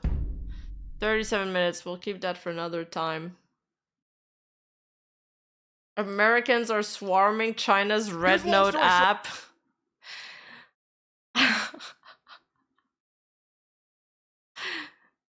I heard about that. Apparently, people are selling their iPhones. If you have iPhones on... Rima, do you know about Leica? No? The dog that went to space? Oh yeah, I know about that, yeah. Yeah, I know about that. What was I saying about the app? Oh yeah, apparently people are selling their iPhones with TikTok installed on eBay for like thousands of dollars. And I checked and there was actually a lot sold. Like around 10K. You can sell your iPhone for like 10K with TikTok on it. Just take the profit and buy a new one. Sure. TikTok is getting banned. We all know it. It's just seeming very likely. Whether or not Trump will reverse it is up in the air, but it's getting banned, all right, on the 19th. It's seeming very likely, at least. And originally, when it... Yeah, I wish it got banned in Canada. Then I wouldn't have to keep posting on it. But it's still a legit platform, so I guess I gotta post on it. Was going to get banned, we all thought it was going to be a thing where you just can't update it. It's out of the App Store, you can't update it, but you can still use it. But it seems like TikTok is kind of playing 3D chess here, and they're going to actually self-ban it. The idea is that when you open the app on the 19th, TikTok is going to block your access so that you get mad. And so everyone's freaking out on TikTok, and in response is headed over to a little app called Xiaohongshu, aka Redbook, aka, for some reason, Red Note. Again, this is just a random name that I guess the English audience came up with and it just ran with. The name Little Red Book comes from Mao's Little Red Book. Quotes from Mao that people would walk around with in Mao's era. However, despite what this all looks like and what you might think, Little Red Book is in absolutely no way a political app. It's not a political discussion app. It's not even like Twitter or anything. It is more like Instagram meets Pinterest. It is mostly people posting like, here's a fun restaurant in this city. Here's how hot I look on the beach. That's what the app is normally. It has very little serious discussion on it until recently, until it started going on the charts. Suddenly, US users started flooding Red Note, and it's connecting Chinese and American citizens, average social media users, like never before, especially young people. Hit the #1 in the App Store. I think I saw a tweet saying that they tried to open an account there and started asking for their IDs and stuff. And some people are telling me, oh, Rima, you should make an account there and grow there. You know, you might get a new audience. And it's like, yeah, but I don't know if I want to send my ID to the Chinese government. Like, no, thank you. By the way, I think I'll pass. is essentially the Americanized version of Little Red Book. So number 1 and number 2 are both Chinese apps that are like Instagram, Pinterest ripoffs. Hashtag TikTok refugees started trending on both of these apps. 620 million views, 11 million posts as of today, of all these people going on and saying, hello, I'm here from TikTok, I'm a TikTok refugee. And some really fun and interesting interactions happened. But first I want to show the Chinese side, because we had Stefik go and look at more of the Chinese side. And we got some art that kind of depicted from their side what's happening. Which is like, this is a depiction of the day, with Chinese citizens and American citizens coming in, meeting, and even like some Canadians, even some, in this case, Germans. Because again, a lot of non-American but Western social media users got FOMO. They basically saw all the stuff on TikTok about everyone going to Little Red Book and went over, even though it's not banned in their country. Like in Canada, it's not banned, but everyone's going to check out this website anyway. And there was a lot of memes. First of all, how Americans obviously did not read the terms and agreements. Again, Little Red Book is an app that is 100% in Chinese. The TOS is in Chinese, the UI is in Chinese. Everyone's just power clicking through. The coolest thing about all of this is seeing regular internet users in China and regular internet users in America collaborate and share memes. Basically have fun with each other throughout any of this geopolitical strife. For example, the USA government saying China's stealing your data, and then I'm stealing their memes as you log on to download Chinese memes. And then a lot of Chinese people were doing the spy joke. Like this person was like, how do I hide my save folder on Little Red Book, which basically your bookmarks? Doesn't matter whether you hide it or not, I'm gonna spy on your data every day. I like that they joke about that. Great. I mean, that's a lot funny. of Chinese people were leaning into the fucking spying on That's data funny. joke. People were learning English. People were learning Chinese. Videos of people sharing how to say certain phrases and slang in Chinese or in English back and forth. Duolingo jumped in. Oh, now you're learning Mandarin. By the way, this is not what just a the joke, fuck, it's real. Duolingo? Number of people signing up to learn Mandarin No spiked way. the second this happened. People are very easily able to make life decisions off a couple TikToks they saw. Get ready to learn Mandarin, buddy. I've got my book right here. And then one funny thing that I thought was pretty cute was the Chinese netizens created the cat tax, which is basically like, hey, if you're not from China and you're on this app, you have to post a cat photo first before you can be allowed to, to be a part of the conversation. And so like you have to post your cat photo and then they reply with this cat tax payment conversation. Cat tax from California.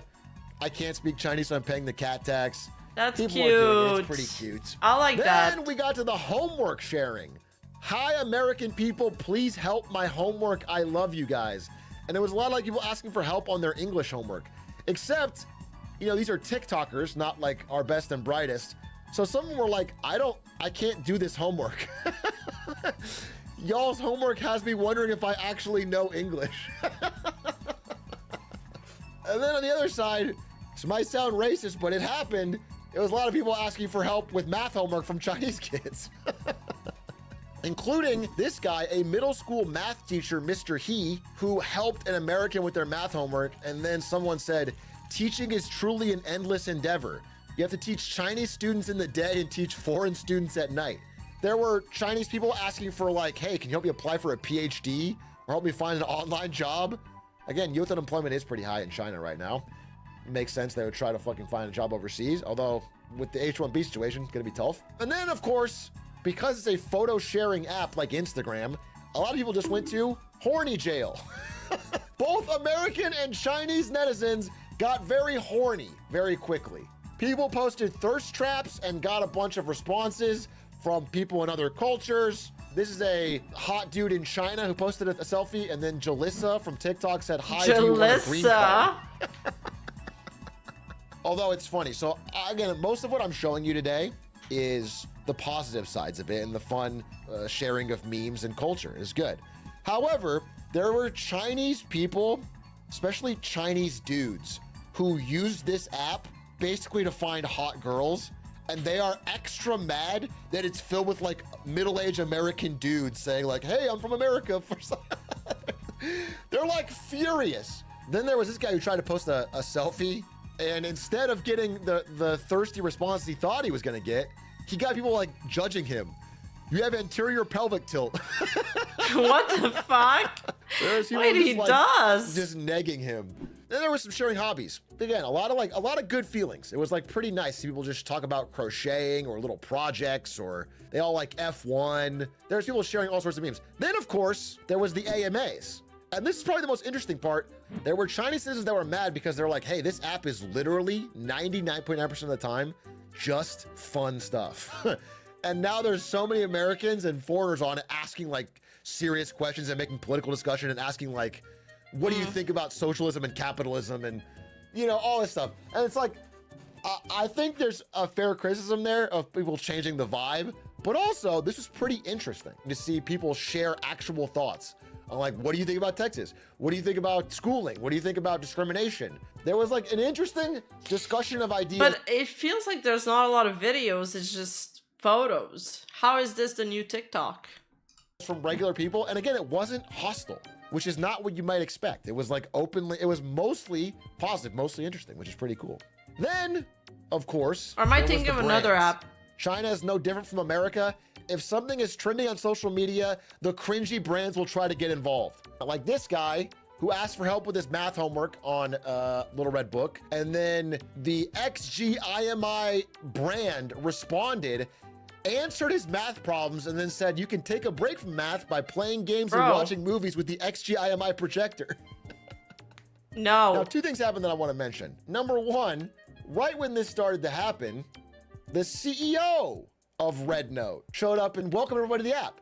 This is the most insane act of defiance ever seen on the internet. So tip number one, we mainly use this platform for searching for suggestions, such as for restaurants, such as for shopping malls, even for like makeup tips.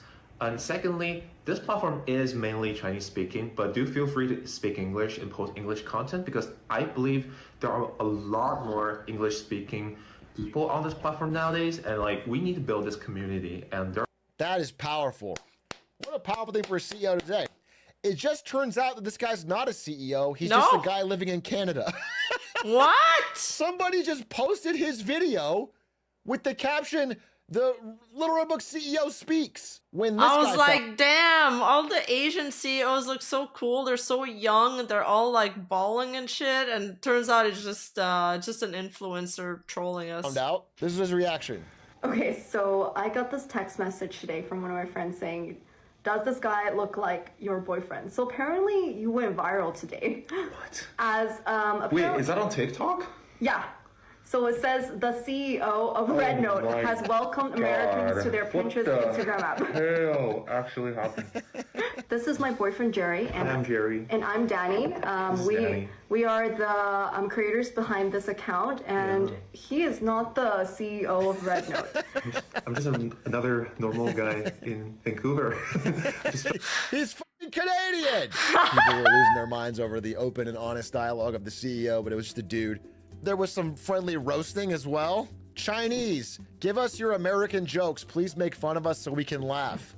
Why do you eat like your healthcare is free? Americans, the moment they install Little Red Note. So this wasn't on Little Red Book, but there's been a lot of this on TikTok of everyone posting like Chairman Mao fan cams. Like after spending 1 minute on Little Red Book. Fantastical. You've not seen nothing. You ain't heard nothing. You ain't smelled nothing like this. I don't have words to tell you. But I tell you, anybody tries to get in the way of the incredible plan the big guy's got for us has got me pissed, and I'm just begging to stay on the team, man. 3 seconds after installing Zhao Hongshu. You will be brainwashed. Me? America's son? Ha! That will be a challenge. You bet. Our enemies are all those in league with imperialism. The bureaucrats, the big landlord class, and the reactionary section of the intelligentsia attached to them. It's just extra funny because if you read actual Chinese people that use the app, it's like this app is just food and photos and beach photos. This app has suddenly become like this political crossover area. The real question is, how long will it last? And the answer is probably not that long. If TikTok gets banned, there'll probably be another rush. But again, the UI and the app and the average content on there is all in Chinese. There's a rush right now of people that are enjoying it, largely because it's fresh and new.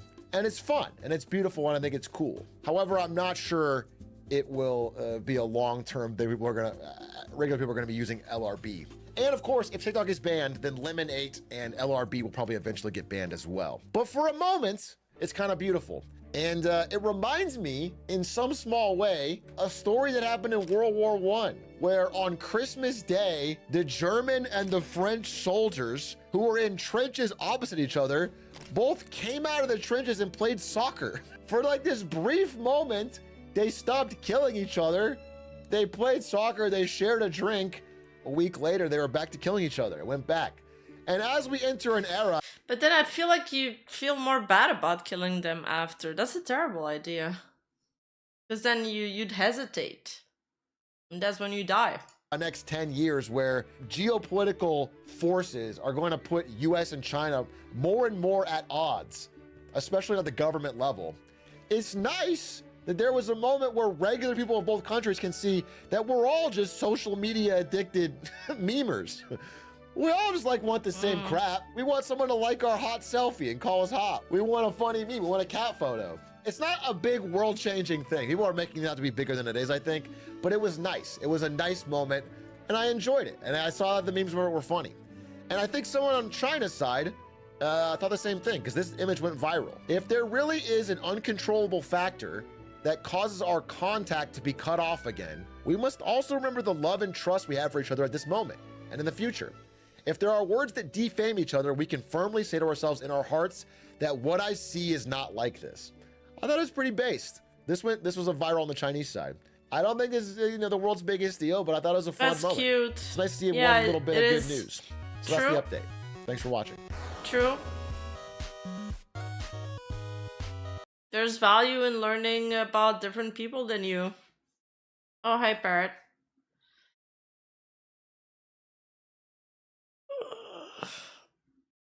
I thought it was at 8.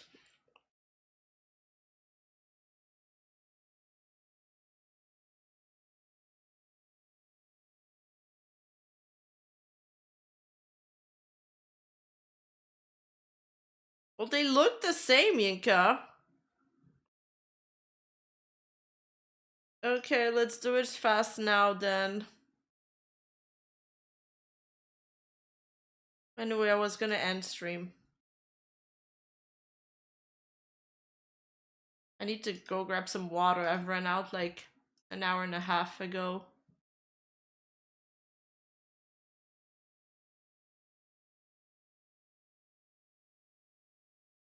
Make sure to tune in tomorrow for my video premiere at 1 p.m. We're going to be in the Discord watching it. I have the Rcast after. And make sure to submit your VTuber clip that you want me to react to. Send me funny ones, like the best VTuber clip you've ever seen. And upvote it. Because we're reacting to these on Sunday.